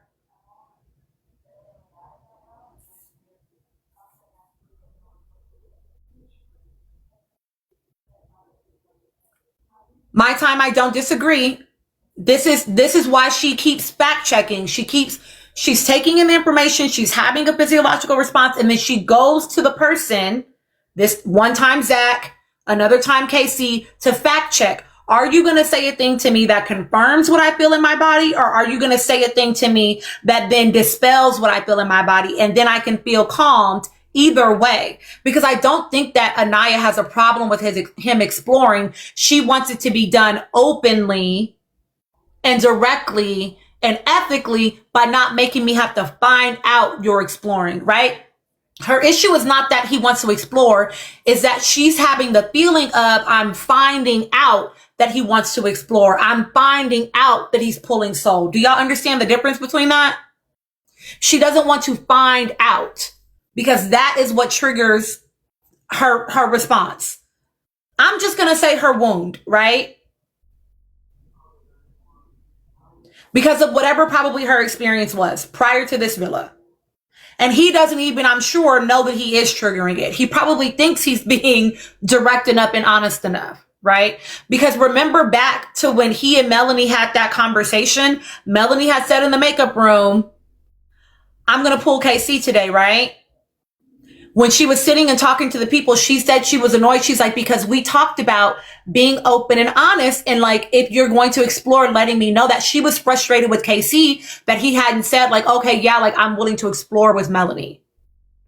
Though I don't think that that was actually an exploring situation. Hi, Glow.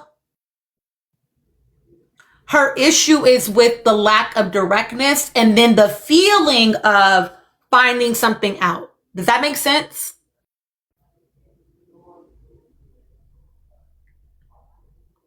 Absolutely, it was all Melanie.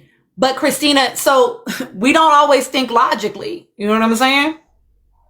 We don't always think logically, especially when we got other shit going on. You feel me? So it's like, yes, that was all Melanie. And Melanie's not her partner. KC is. So she wanted KC is a person that she felt like owed her something. And I don't fault her for that. You know? The vibe shift with Soul and Sincere. I think that Sincere is unclear of how to navigate that. I think he is unclear about being able to be excited about navigating her. I also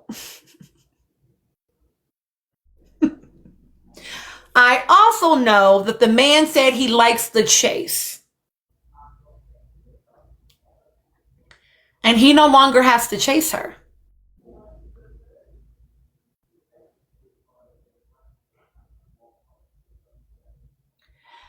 Because not only does he have her, but there's no push-pull anymore. So it's not even fulfilling that need in him. She's stable. She's regulated, right? Part of what I think that Sincere's story arc is him learning whether or not he's going to be able to step out of what his normed environment is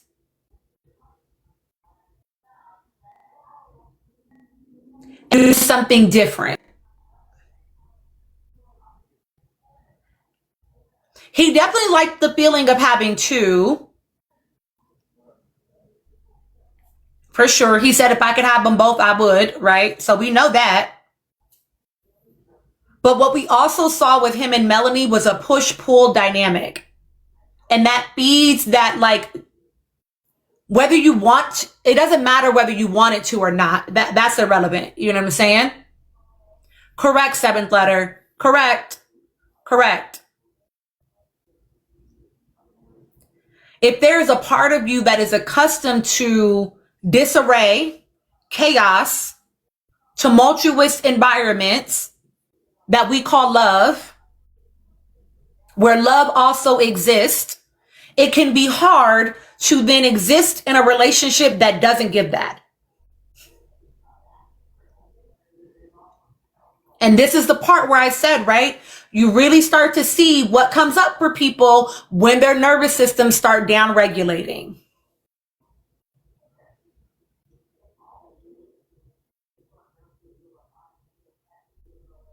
Oh, absolutely, Tippy. He's got people pleaser tendencies. Some people, when something changes in their system, they also have what we would call second order change, right? Something fundamentally changes for them. Some people only have first order change, right? So what that means is nothing actually changed other than like a small portion of the dynamic, but nothing fundamentally at the core has changed. So his first level change right now, his first order change is the fact that he's no longer with Melanie, he's with Soul. We'll see second order change if he actually changes the root, the core of his behavior. I don't know that we will.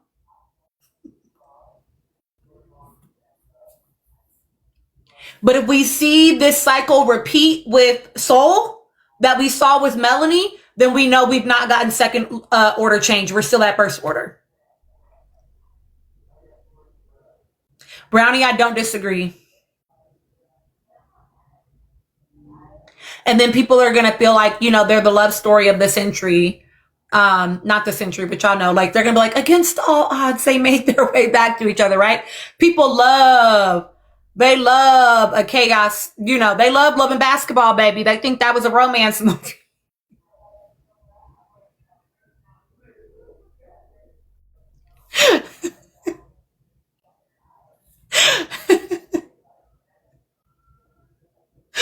They love struggle love, baby.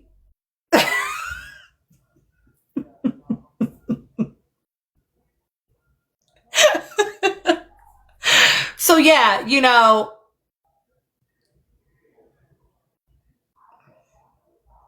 Listen, I'll play you for your heart and then dunked on her. Like,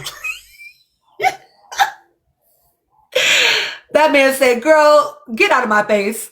Anyway, sorry. But like,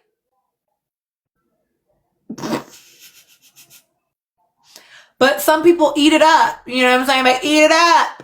You know, and it seems like they got a lot of the young bucks, you know, rooting for them from what I've seen so far. The young bucks and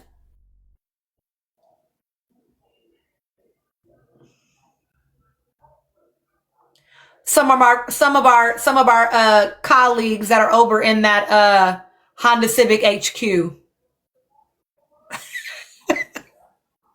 Well, seventh letter, are you rooting for them together or you're rooting for Sincere?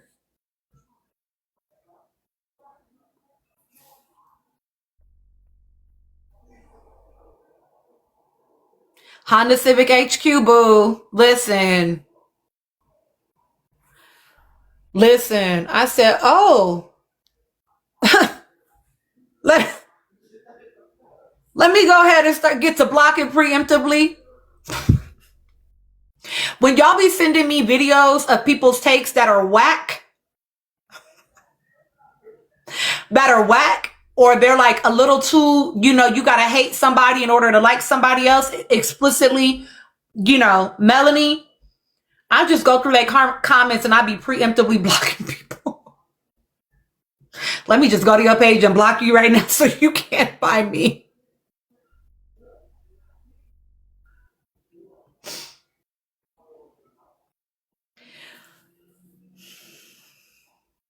So yeah, y'all,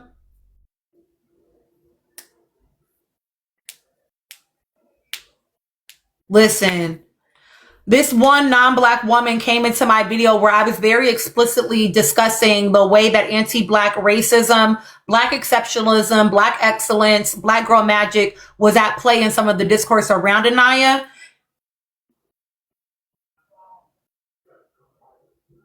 and gave a take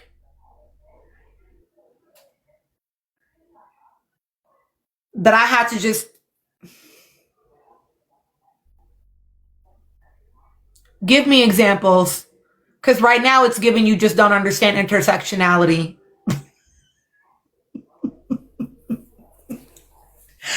Lisa, because girl, what are you talking about? Lauren, if you go to my video about Aniya, you'll see it. It's a folded comment. It's folded. It's at the bottom. But yeah, I want to like Aniya, but I love Aniya, but be quiet. Oh God, just don't talk about her. Just don't talk about her. Like Hater said, fake love, fake love. T, I don't disagree that Aniya and Trinity aren't with their types. I don't think that that means that they're not happy with the people they're with, though.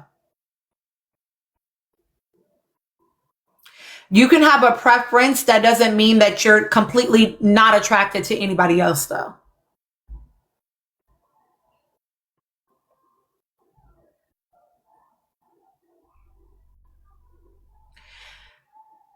Soul also took me out when Soul said, like, you're the man you should lead, like, babe, but you're the bombshell. I was like, have they never watched this show? You're the bombshell. Why aren't you pulling that man?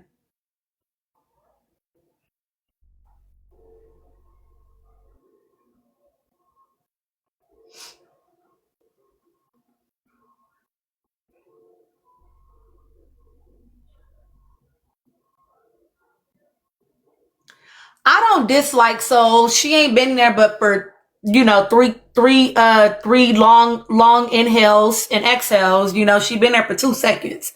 So I don't necessarily dislike her. You feel me? I do think that she might get the short end of the stick in this whole experience with like Sincere and Melanie. Because I think ultimately Corbin still has Kenzie. Soul has not cultivated anything else.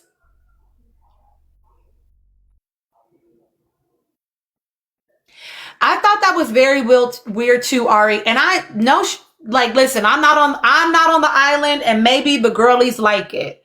But all this conversation about deep throating and you have more experience with that it was a little weird to me. It was giving a little bit objectifying to me, But I'm old, you know, I'm old. So maybe it was just icky to me, but I was just like, what the fuck? Why are y'all saying that? Ew.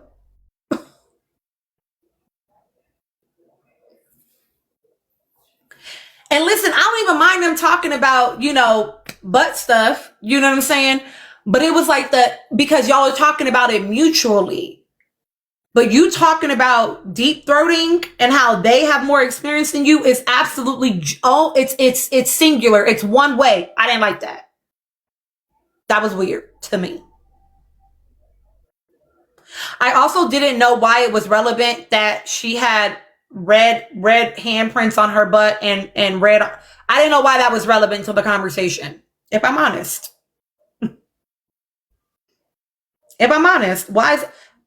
what did I miss in the conversation? What did they edit out in the conversation where that was relevant?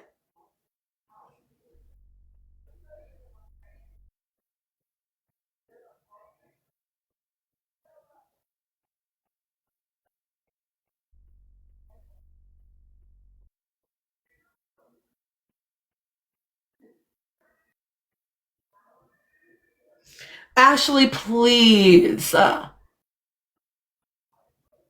way they were positioned, I would have to go back and watch the scene, but I feel like they were positioned downward. I feel like they were like she had put her hands on her own butt. You know what I mean? That's what it looked like to me. Like they weren't facing up, if I remember correctly. I don't think any of the men, they didn't have paint on their hands for them to have left that on her butt. I don't think so. I don't think so. I will say that I noticed that KC was one of the only men that kept his hand up on the girls' backs when they were visiting him on the bed.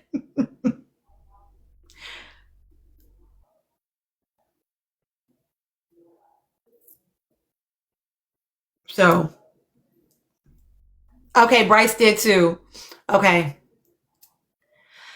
And Aniya and Aniya was the only girl that didn't kiss anyone to find her person. So that should tell you something about the way that Aniya is trying to navigate this island.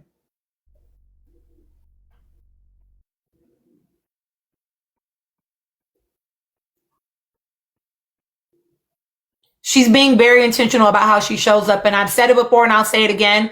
But Aniya, I think Kata did. I don't remember. Did Kata kiss somebody else? Didn't she? Am I misremembering? Because I feel like it felt very sort of like, oh, like Aniya didn't kiss anyone else. Okay, I thought she did.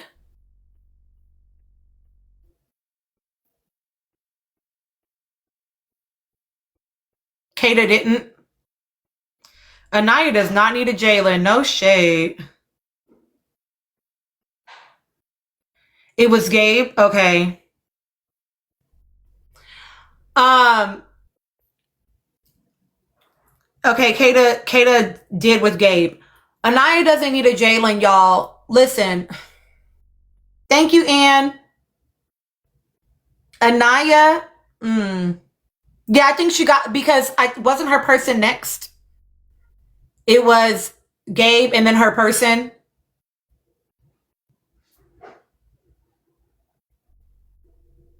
I'm gonna keep reminding you all that Aniya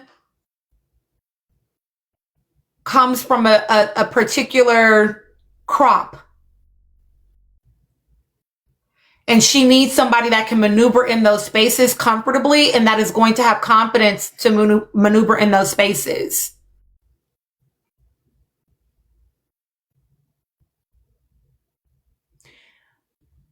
I know that people didn't like Bea's comment because it felt super capitalistic about her being like, you know, you need to know how to play golf because that's where the deals are made. But that's the type of man that Aniya is going to need. A man that either knows how to or will learn. She needs a man that can be comfortable doing that. You understand? She already has a career, right? I don't know, Christine, but she already has a career, right? I would say that on the island right now, from what we know, yeah, Bea said that to Corbin when he said he wanted his kids to play basketball and baseball, whatever he was saying. She was like, no, they need to learn how to play golf because that's how you get into the rooms with certain people, right? Whatever. I would say that out of the people currently in the villa, nobody is there yet. But I would say that KC is probably the only one that explicitly said he might be on that trajectory because he's trying to become an MP, which will then put him into a different status, right? But right now, nobody is there yet. Because, you know, KC, you can't be giggling and making them faces. You can't be doing all that in these rooms, you know?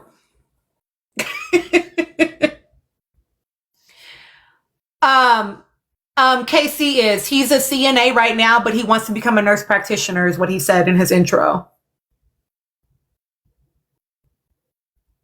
No, yeah, seventh letter. I'm just saying, like, yeah, what the advice that she gave to Corbin, that Bea gave to Corbin about learning golf is the type of person that Aniya is going to need as well.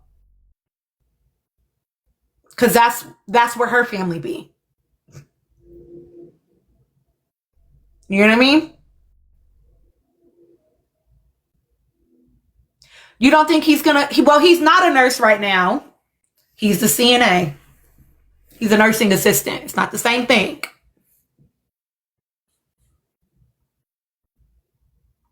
No, I don't think so. I don't know. Shit, I ain't never went that route. I have no idea. Would you need to be an MP? I don't know. Is that classist? I heard that they came from humble beginnings.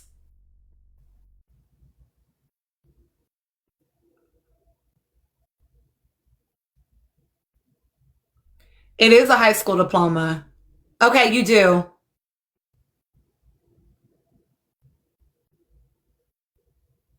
RN requires a bachelor's, MP requires a master's. Yeah, that's kind of what I think. Oh, I thought it was a doctorate level degree, Ashley. Okay.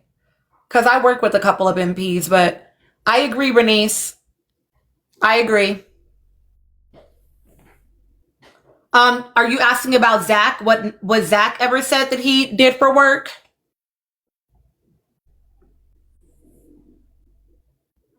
I mean, champagne mommy, but Nick wasn't nursing to begin with, right? He had his nursing license and he was registered, but he had never worked as an actual nurse, I thought. He got his degree and then was traveling and modeling, I thought.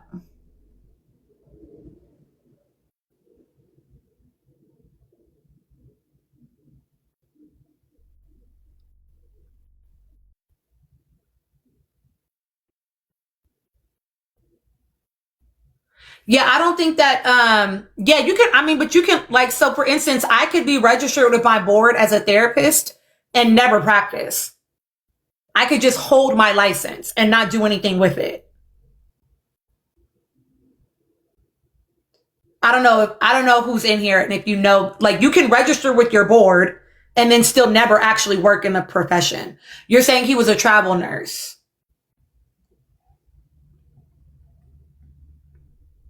Child, I don't know.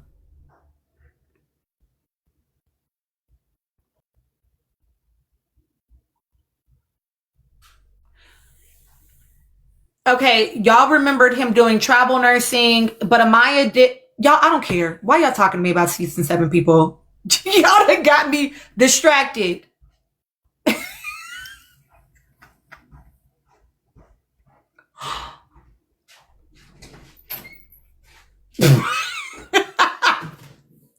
Listen, damn, y'all be rabbit trailing with my brain.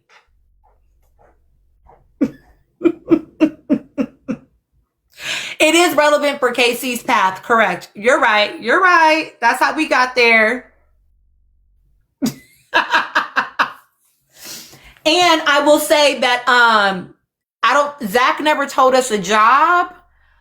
I don't know if Casey is in school. I have no idea. But he could be, because you take the summers off, so he could be spending his summer on the island and then going back to school when he gets back. I don't fucking know.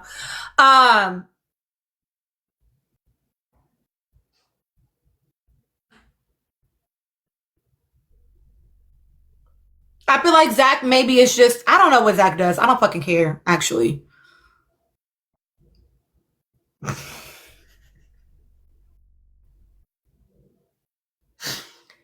All I know about that man, yes, Renice, is he is Zach's brother. I mean, what's that man's name?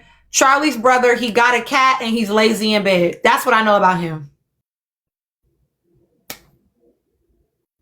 That is what he has shared with me about himself. That's all I know.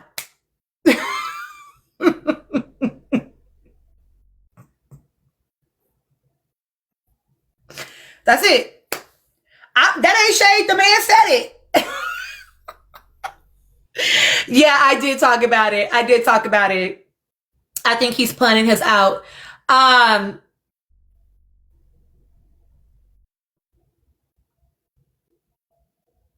That's what he said his family does. It ain't got nothing to do with him. I don't know how his family functions. Like, listen, his family might have money and not give him any. I have no idea what their experience. I have no idea. No idea. Now, what I will say is I think it's very interesting that Zach and Kata had that conversation about not going too far because Zach was worried about, somebody else coming in and him wanting to be able to shoot his shot without America's judgment, right?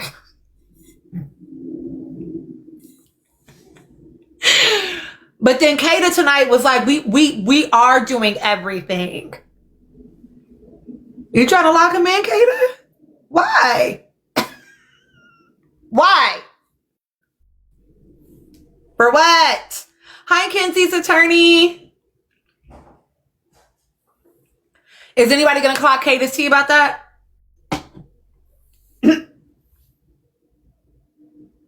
Well, see, the thing is, Gabriella, they didn't just say, he just said. And if y'all think Kata is stupid enough to not know what that meant,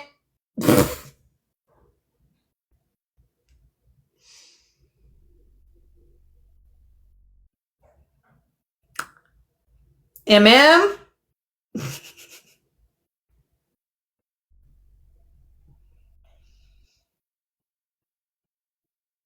He about to play in her face. And I hate that for her. And I hope the New Hampshire Reaper comes all the way the fuck out.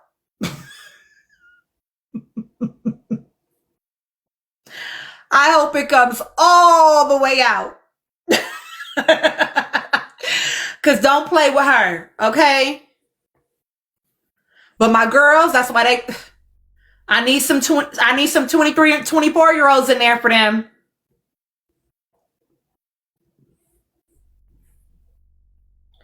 Because right now, them 26 and 29-year-olds is, and maybe not Bryce as much.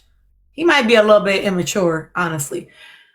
But definitely, I think that 26-year-old is running laps around her. And I think she doesn't quite see it.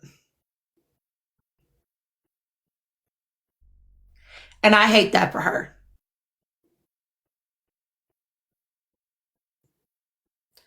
Okay.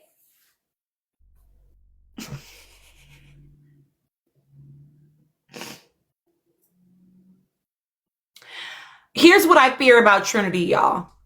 Here's my concern about Trinity.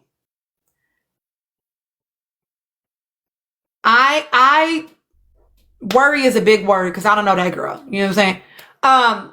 But I will say that what I worry about is her getting stuck in the thought that she needs to prove her loyalty to the point of robbing her own self of opportunities.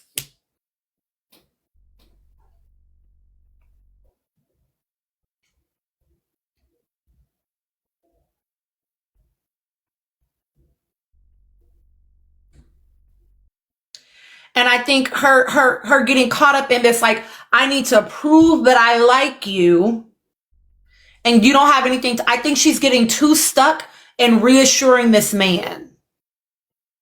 But if she was 28, 29, she'd be able to clock, well, hopefully, right? That like, your insecurities are not mine to resolve. I can hold your feels. I can honor your feelings, right? You can feel your feels, but I don't need to. Some of this is not for me to regulate for you. It's about you needing to regulate yourself. So long, if I'm not doing anything to actually trigger that wound, because this is different than what you're seeing with Casey and Aniya. Trinity is not doing anything but sitting up under that man. And occasionally sitting up with Kata. From what we see, right? And then being in like group settings or whatever. You know what I'm saying? She's not doing anything to make you keep coming back to, I don't know if you really like me. I'm worried about your, like, she's not doing anything that is completely internal. And so when it is completely internal like that, that is your responsibility to manage.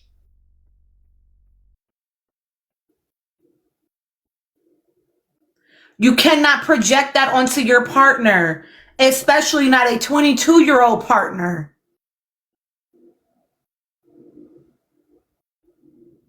We're not talking about a situation where there are some things happening that are triggering that wound, and it may not be true. It could be true. We're not talking about that. We're talking about you're literally just pulling this shit out your ass. But you're making it her responsibility to manage it. I was done with that man when he caught their conversation an argument. What? Maybe it got edited out. But why would it?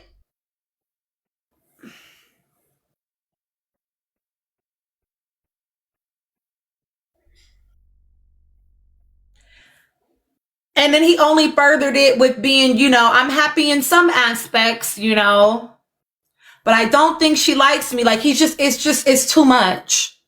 It's giving insecure and it's giving, I know I have my Brennadies in here probably. I'm so sorry to you. I'm so sorry to that man right now. You know what I'm saying? It's giving, you're about to make her do the emotional lifting. All the emotional validation and labor is about to be her fucking job. And at 22, absolutely not. Absolutely not. At 29, you have to know how to do that.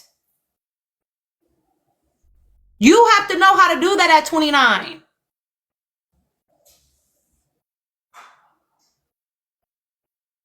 I don't feel like I'm expecting too much, to be perfectly honest.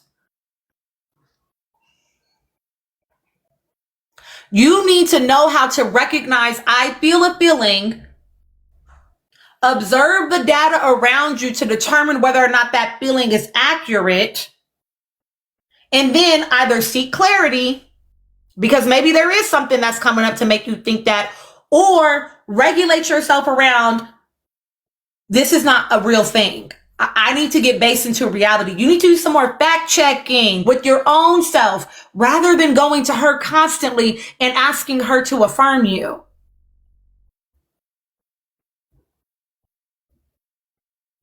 At 22, a man child? No, I don't wish that for my sister. I don't wish that for my sister. Y'all can like it. Y'all can think it's cute. I don't wish that for her. I wouldn't like it if that man was 24. I would still dislike it. Let me be honest about that part too. It's not even just because he's 29. I wouldn't like it if he was 24. I would be like, hell no. I don't like that for her. No. As someone that has dated white boys, I have dated white boys that are extremely insecure like that man, and I have dated white boys that are not. So it's definitely not a cultural thing. It is a him thing.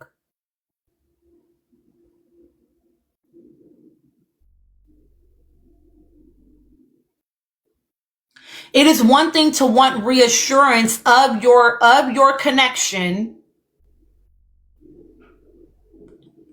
but once you get it and you don't have any evidence, no data to refute it, why are you still asking for it? Again, different than what you're seeing with Casey and Aniya, y'all. And that's not me shitting on Casey and Aniya. I'm just explaining to you, I've already gone into detail about Casey and Aniya, why those are different.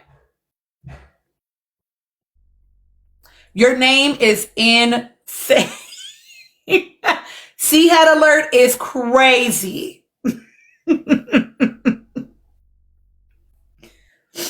I think at this point, that's a great question. Why are people catering to Kenzie's emotions? I think that they just feel so bad for the girl because she was crying about not being somebody's preference for so many days. You know what I'm saying? There was this creator on here who actually made a great video, a white guy whose content I engage with sometimes, and he made a great video about how Kenzie was basically experiencing what it feels like to not be in the stream and to be going against the current in the stream, and how really, you know, she was just being displaced from her privilege and it wasn't that deep. You know what I'm saying? She was just having to experience for once in her life not being protected, you know, not having the complexion of protection.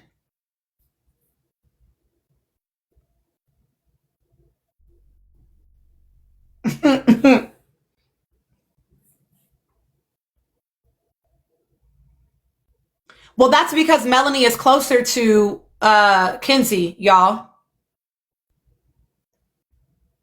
She's closer to Kenzie than she is to any of the other girls. Even though she be pulling Aniya to do a lot of her emotional labor and her co-regulation,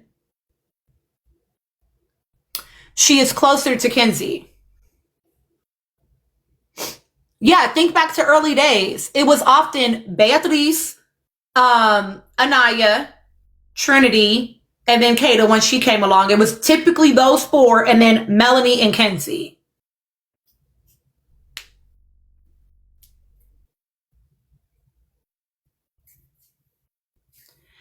I'm not even gonna listen. I could get into how they don't make space for Aniya's feelings, how she just truly, oh my God, is just not.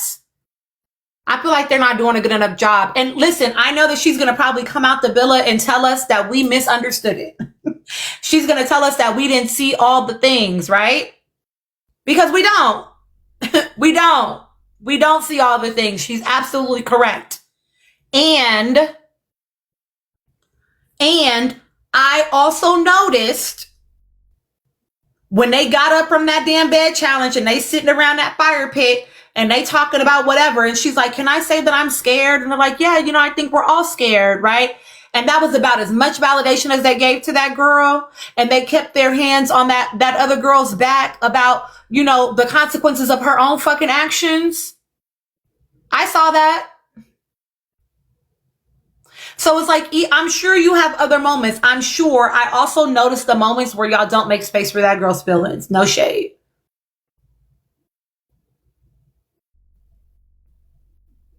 I listened to her say, I'm trying to keep myself from crying.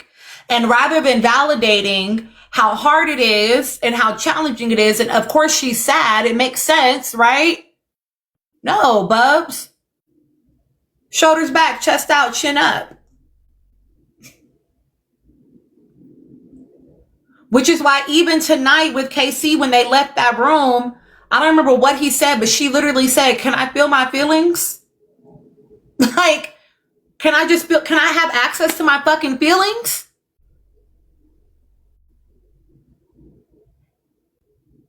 Thank you. As much as it's irritating to you, I want to have access to them.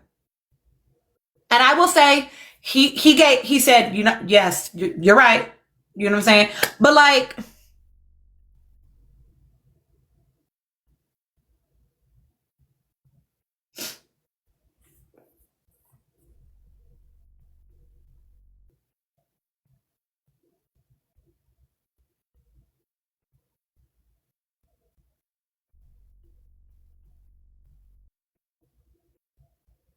Champagne Mommy, I don't think it was about her asking for permission. It like literally, it was about her saying like, "Can you chill? Like, I actually get to feel how I feel. Like, can you just acknowledge that I get to feel how I feel?" Correct, my time. It was sarcasm. Like, I actually do get to feel my feelings. Aniya does a great job of constantly holding herself, you know? Um, and I do hope that she gets a girl in there that can hold her too. Because I don't think it should only ever come from your romantic partner, if I'm honest. I do think they need to be able to do their part, but I do hope that she gets a girl in there that can hold her too. Because, you know, whether I didn't love, you know, Sincere's responses, but in the edit that we've been given, I don't think that I'm not saying that this is true, but in the edit that we have been given, he was the first person that we ever heard in that villa ask her, and what about you? How are you feeling? That's a little bit insane.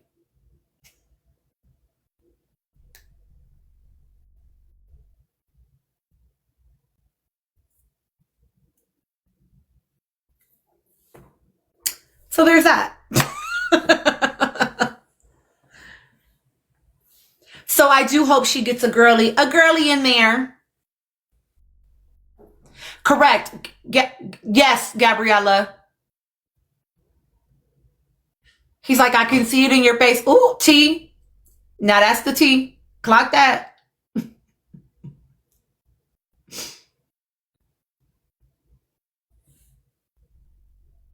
And you know what? I think that Soul is probably, from what we've seen so far, I think that Soul would probably be one of the only girls that could give her that. Soul has presented for us as very tempered and stable, while in tune with her emotions. I think Trinity's a little too childish, Blagic. No shade. She's a little bit too childish. She a little bit too far gone. I don't know if she can really offer that. What I think Aniya needs. I think Aniya needs a soft place. And listen, whatever y'all feel about Soul, I will say this. You're not going to tell me that you don't see a difference in the way that Sincere engages with her than how he engages with Melanie. And it's not just because she's new and she's shiny. He is softer with her than he is with Melanie. Melanie, he's passionate, but he is soft with Soul. And I think that is because she invokes that in him. Because I think she is soft. And I think Aniya needs a soft space, if I'm honest.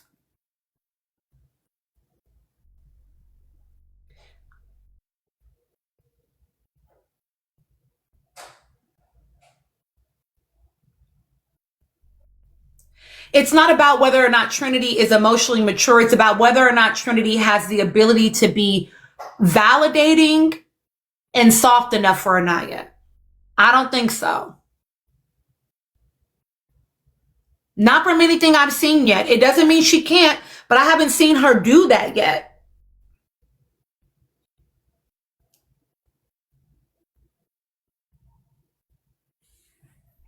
Jopo, they absolutely did. They absolutely did. And I hope that, you know, if not Soul, someone else, you know, but I think that that's the type of energy she needs.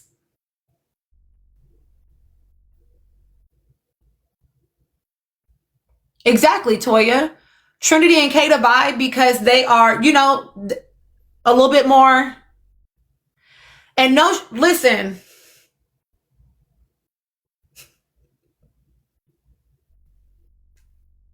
listen. Y'all that went hunting said what you said about Trinity's friends in relationship to Alandria. Now, that's not Trinity, but it is the company she keeps, right? Right? And y'all know what we found about Kata and her sister. They click in a different type of way.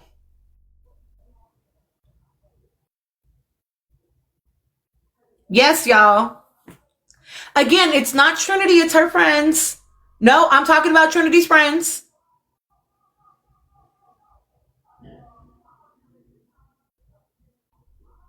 And Kata and her sister. I have a whole video on my page about Kata and her sister. It's literally, it's like the screen thing is Kata, and then it says about those reposts or something like that. So they get along differently.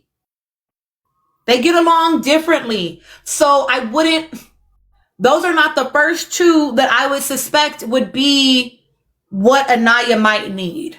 I'll just leave it at that. Because no shade, Alti. Part of the questions, part of the way that you measure people these days truly is who did you vote for and who did you vote for?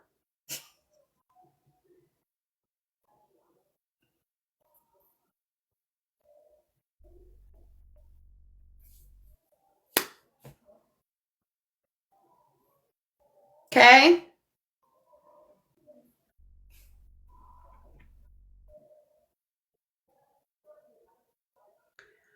What proof do you have of that?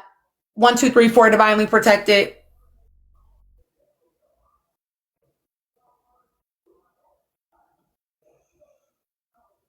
And when was the timeline?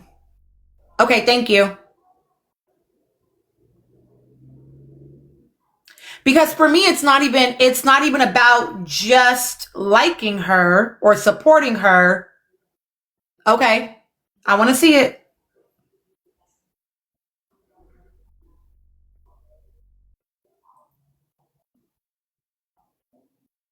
Thank you. 1, 2, 3, 4 is gonna DM it to me, and y'all know I have no problem putting it out there.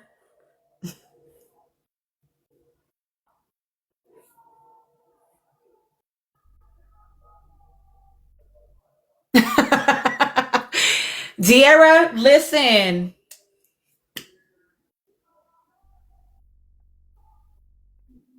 Listen. The bar being held for men. Okay, 1, 2, 3, 4.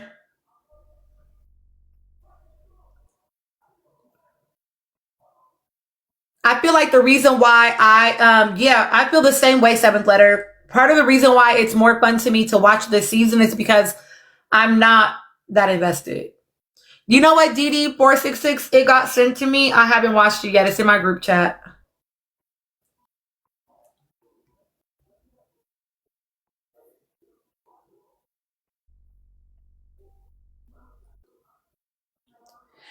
That said, I will continue to protect all Black women from anti-Black racism and misogynoir, period, full stop, because that's not just about them.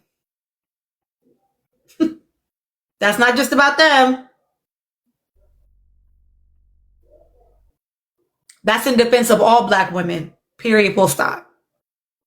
You feel me? So that's never going to change, regardless of where they land individually.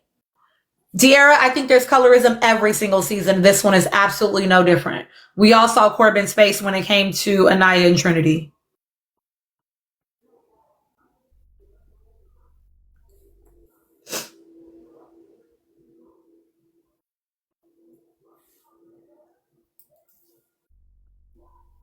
And no shade, all tea. I think Sincere is too, potentially. I'm continuing to collect evidence, but potentially him too.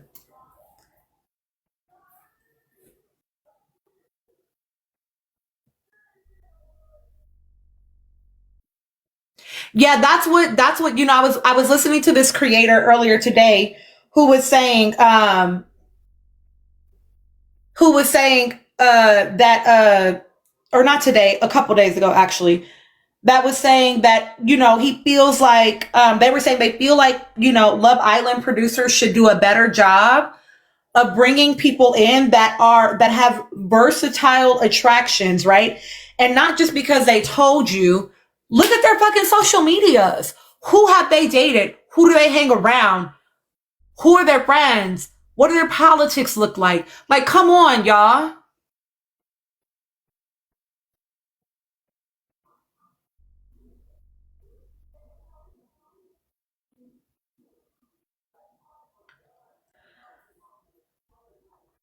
I will say about Corbin and y'all saying, oh, he wasn't asking what's her face for no kiss. Y'all didn't clock that that's what that was after the challenge. Y'all weren't, y'all,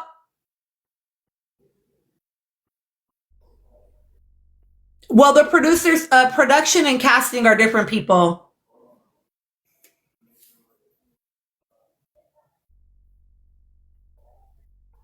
He literally said, oh, even though like I couldn't, really get the experience of the kiss, because of the water and stuff, I was just fighting for my life. It was giving, dang, I wish I had a bag of chips. It was giving like, can I get a hug? You feel me?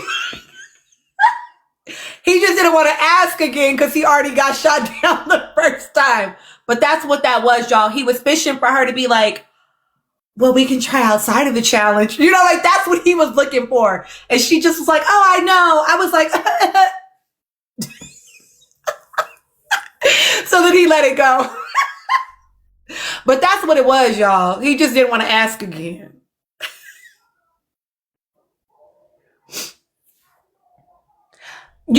Maybe they could work, and he did say, let's focus on us. Maybe they could work. I think that Melanie is truly going to have to get that man out of her system. And I'm not going to lie, I am so curious as to why. Why does she feel so connected to that man after 2 weeks? What is going on?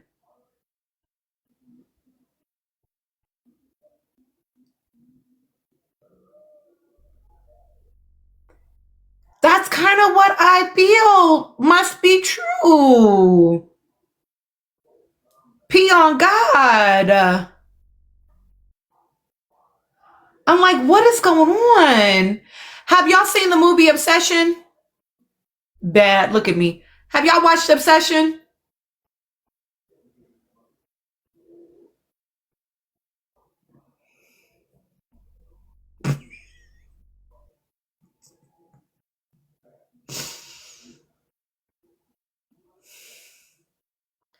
I was literally laughing in that theater. Maybe I'm not a good judge of what's scary or not, y'all. I'm sorry. I was laughing in the theater because one, I love seeing a man have to be culpable for his actions, not you being tormented. I love it. It's a comedy. But I was laughing in the theater, but I also was like, this how them girls is acting in that damn film. Why y'all acting like something took over? Like, what is going on? What is happening? No, it's a new movie that just came out called, I guess it's recently new, called Obsession. The plot of the movie is that a guy makes a wish for this girl to fall in love with him, and he gets his wish a little bit too much. A little bit too much. Um,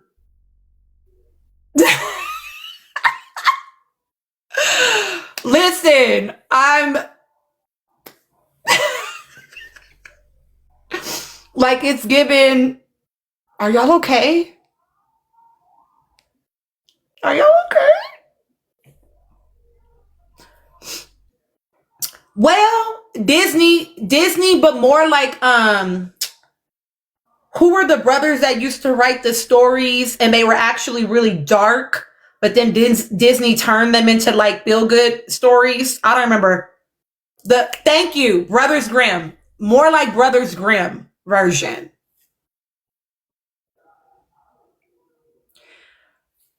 So yeah, he gets his wish to an extreme extent, and she's basically terrorizing the man for the whole fucking movie because she's obsessed, you know?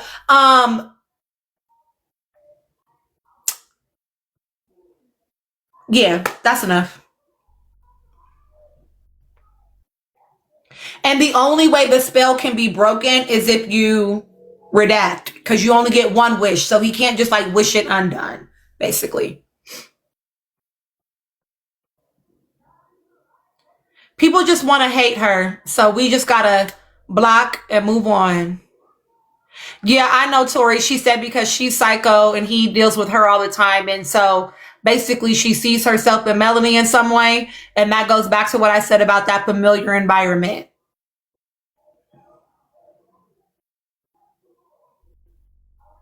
But it's kind of giving my son is my king. I don't know if I really care to hear what she has to say about it. No shade. Um, okay.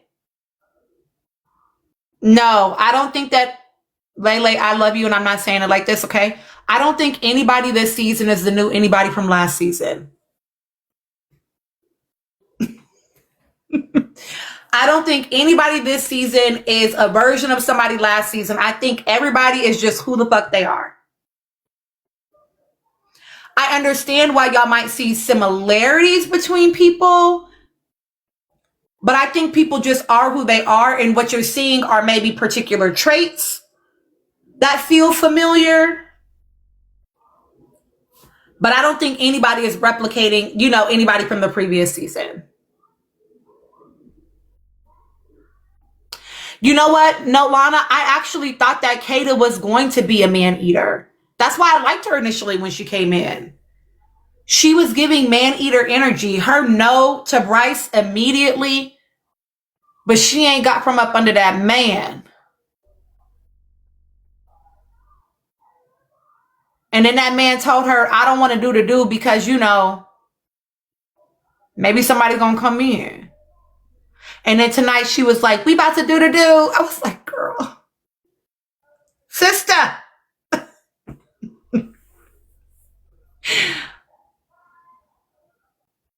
Ugh. Well, they got the hideaway because nobody knows that they had that conversation except for Trinity. And Trinity is also 22. No shade to my 22-year-olds in here. I'm just saying I'll say she's also inexperienced and a little bit more gullible.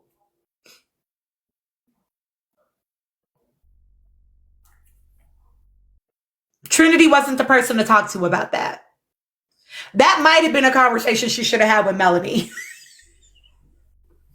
Go to the girl that's already suspicious about these men and have that conversation with her. Because she gonna clock that shit for you.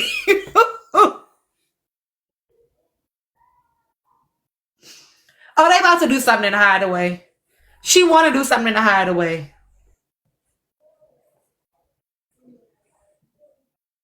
They're measuring strongest couples by physicality, like they do every year.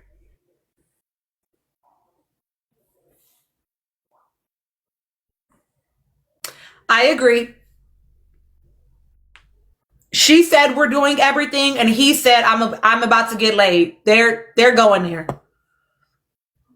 They're going there, which is going to make it even harder for them to ever get up off of each other.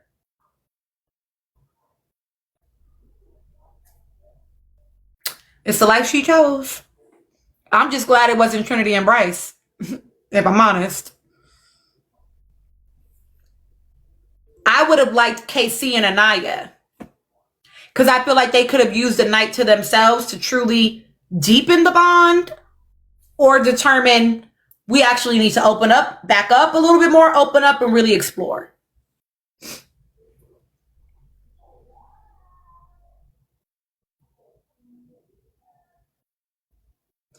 Mm-mm, DC, I can't. No shade. I didn't think they would choose Casey and Aniya because even though I wanted it to be that, right? I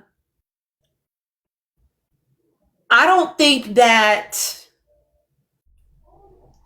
they're as physical as Kata and Zach are. I think Kata and Zach are probably the most physical openly on that island, right? The other couples that were that way are no longer paired together. And so I think that that was why it was always going to be Zeta and Zeta, Kata and Zach from the couples that we had.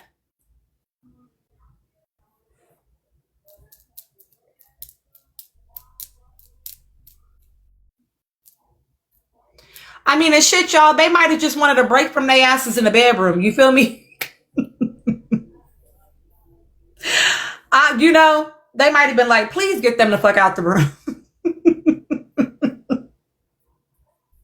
We don't want them in here no more. Give me a night. Listen, I'm not mad.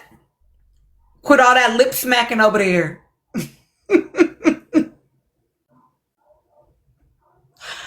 Please, Kiana. Kiana. Just all night. Like, y'all lips ain't chapped. Shit.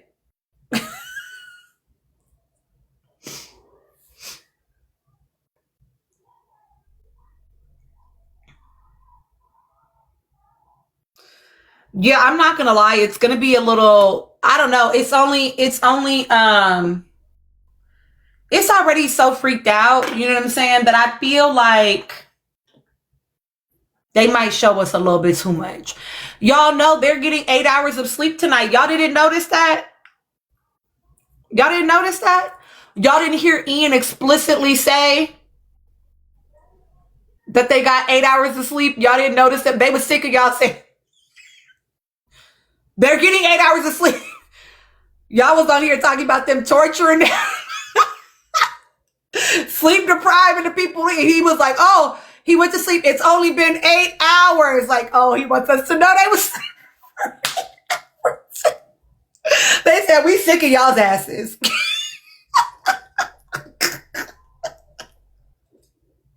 They said, y'all not going to keep coming for us, damn it.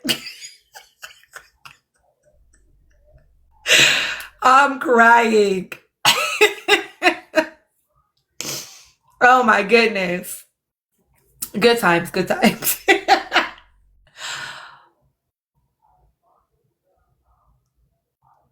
No, they really do, Brittany. Listen, my friend was on here that's a former reality TV producer. She confirmed like they are absolutely watching social media.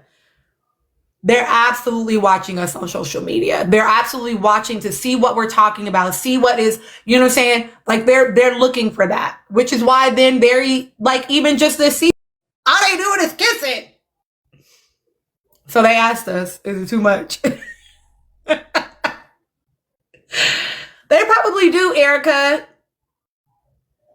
That's probably a cool job. Just being on social media, seeing what people are saying, you know what I'm saying?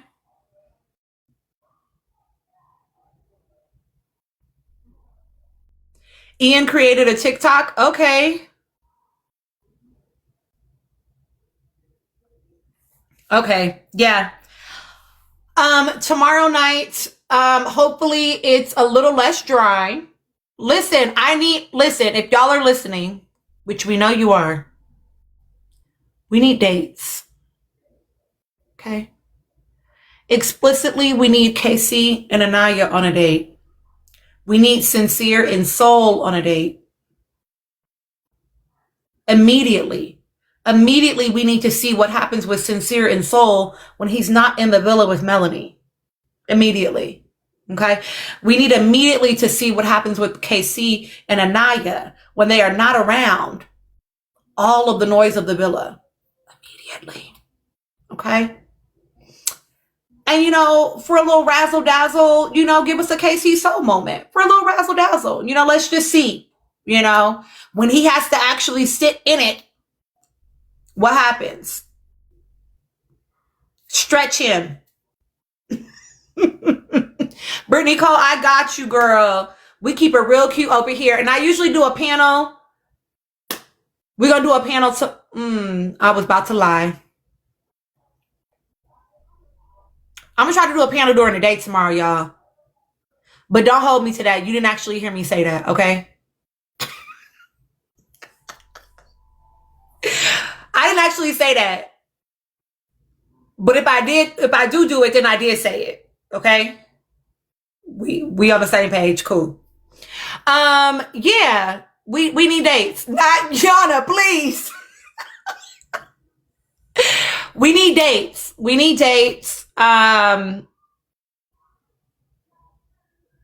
want a Brinity date. I'm not a fan, but I guess go ahead. Brittany, I totally get it.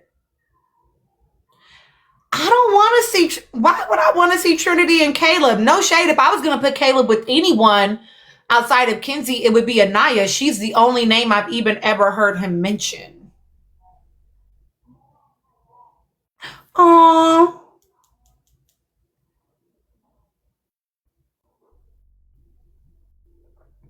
They were gearing us up for Love Island Games tonight, y'all. That's what it felt like. It felt like a Love Island Games challenge. But I don't know if I'm gonna watch this season. Tomorrow I would like to do a panel earlier in the day. I do have to look at my calendar, guys. Okay. I'd like to talk about After Sun a little bit too. So if you've watched After Sun, please come. Please come.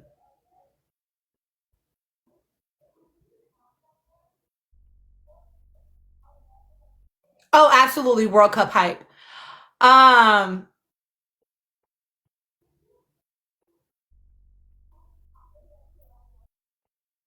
I wonder, I might ask y'all tomorrow, so come with your answers ready. Who would y'all want to see on Beyond the Villa next year from this cast so far? We know that we're getting more people. Who would you want to see so far of the people you've seen on Beyond the Villa next year? If they bring it back again. De'Ara. Friend. Gabriella. Toy. Y'all are hilarious. What?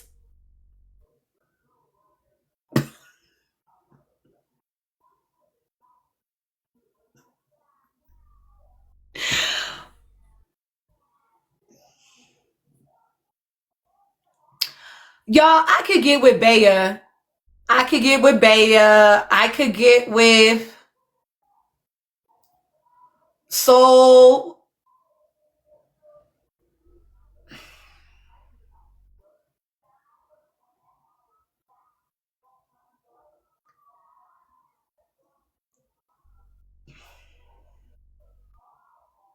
Okay, you know what? I totally agree that. I agree with that. You want them if they're already good in your mind, you just want them to keep that image versus being muddied by Beyond the Villa. No shade, all tea. The only person that was like unexpected for me on Beyond the Villa was Hannah. And maybe I just perceived Hannah as like such a breath of fresh air after we had dealt with the little hurricane girl, so she just seemed fun to me, and I thought she was going to be fun on Beyond the Villa. So that was the only person. Everybody else I already knew they was going to act like that. She was the only one that I was like, really, girl? Oh, see, I knew Iris. I mean, I thought she would do exactly what she did. Iris pretty much stayed quiet and let everybody else do everything. You know what I mean?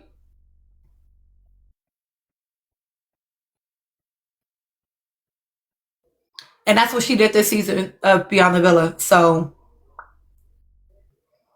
she had that one little moment. She had that one little moment where she said, no, because he's my boyfriend and I'm going to stay here. Okay, I'm sorry. All right, I love y'all. Come back tomorrow. Let's do a panel.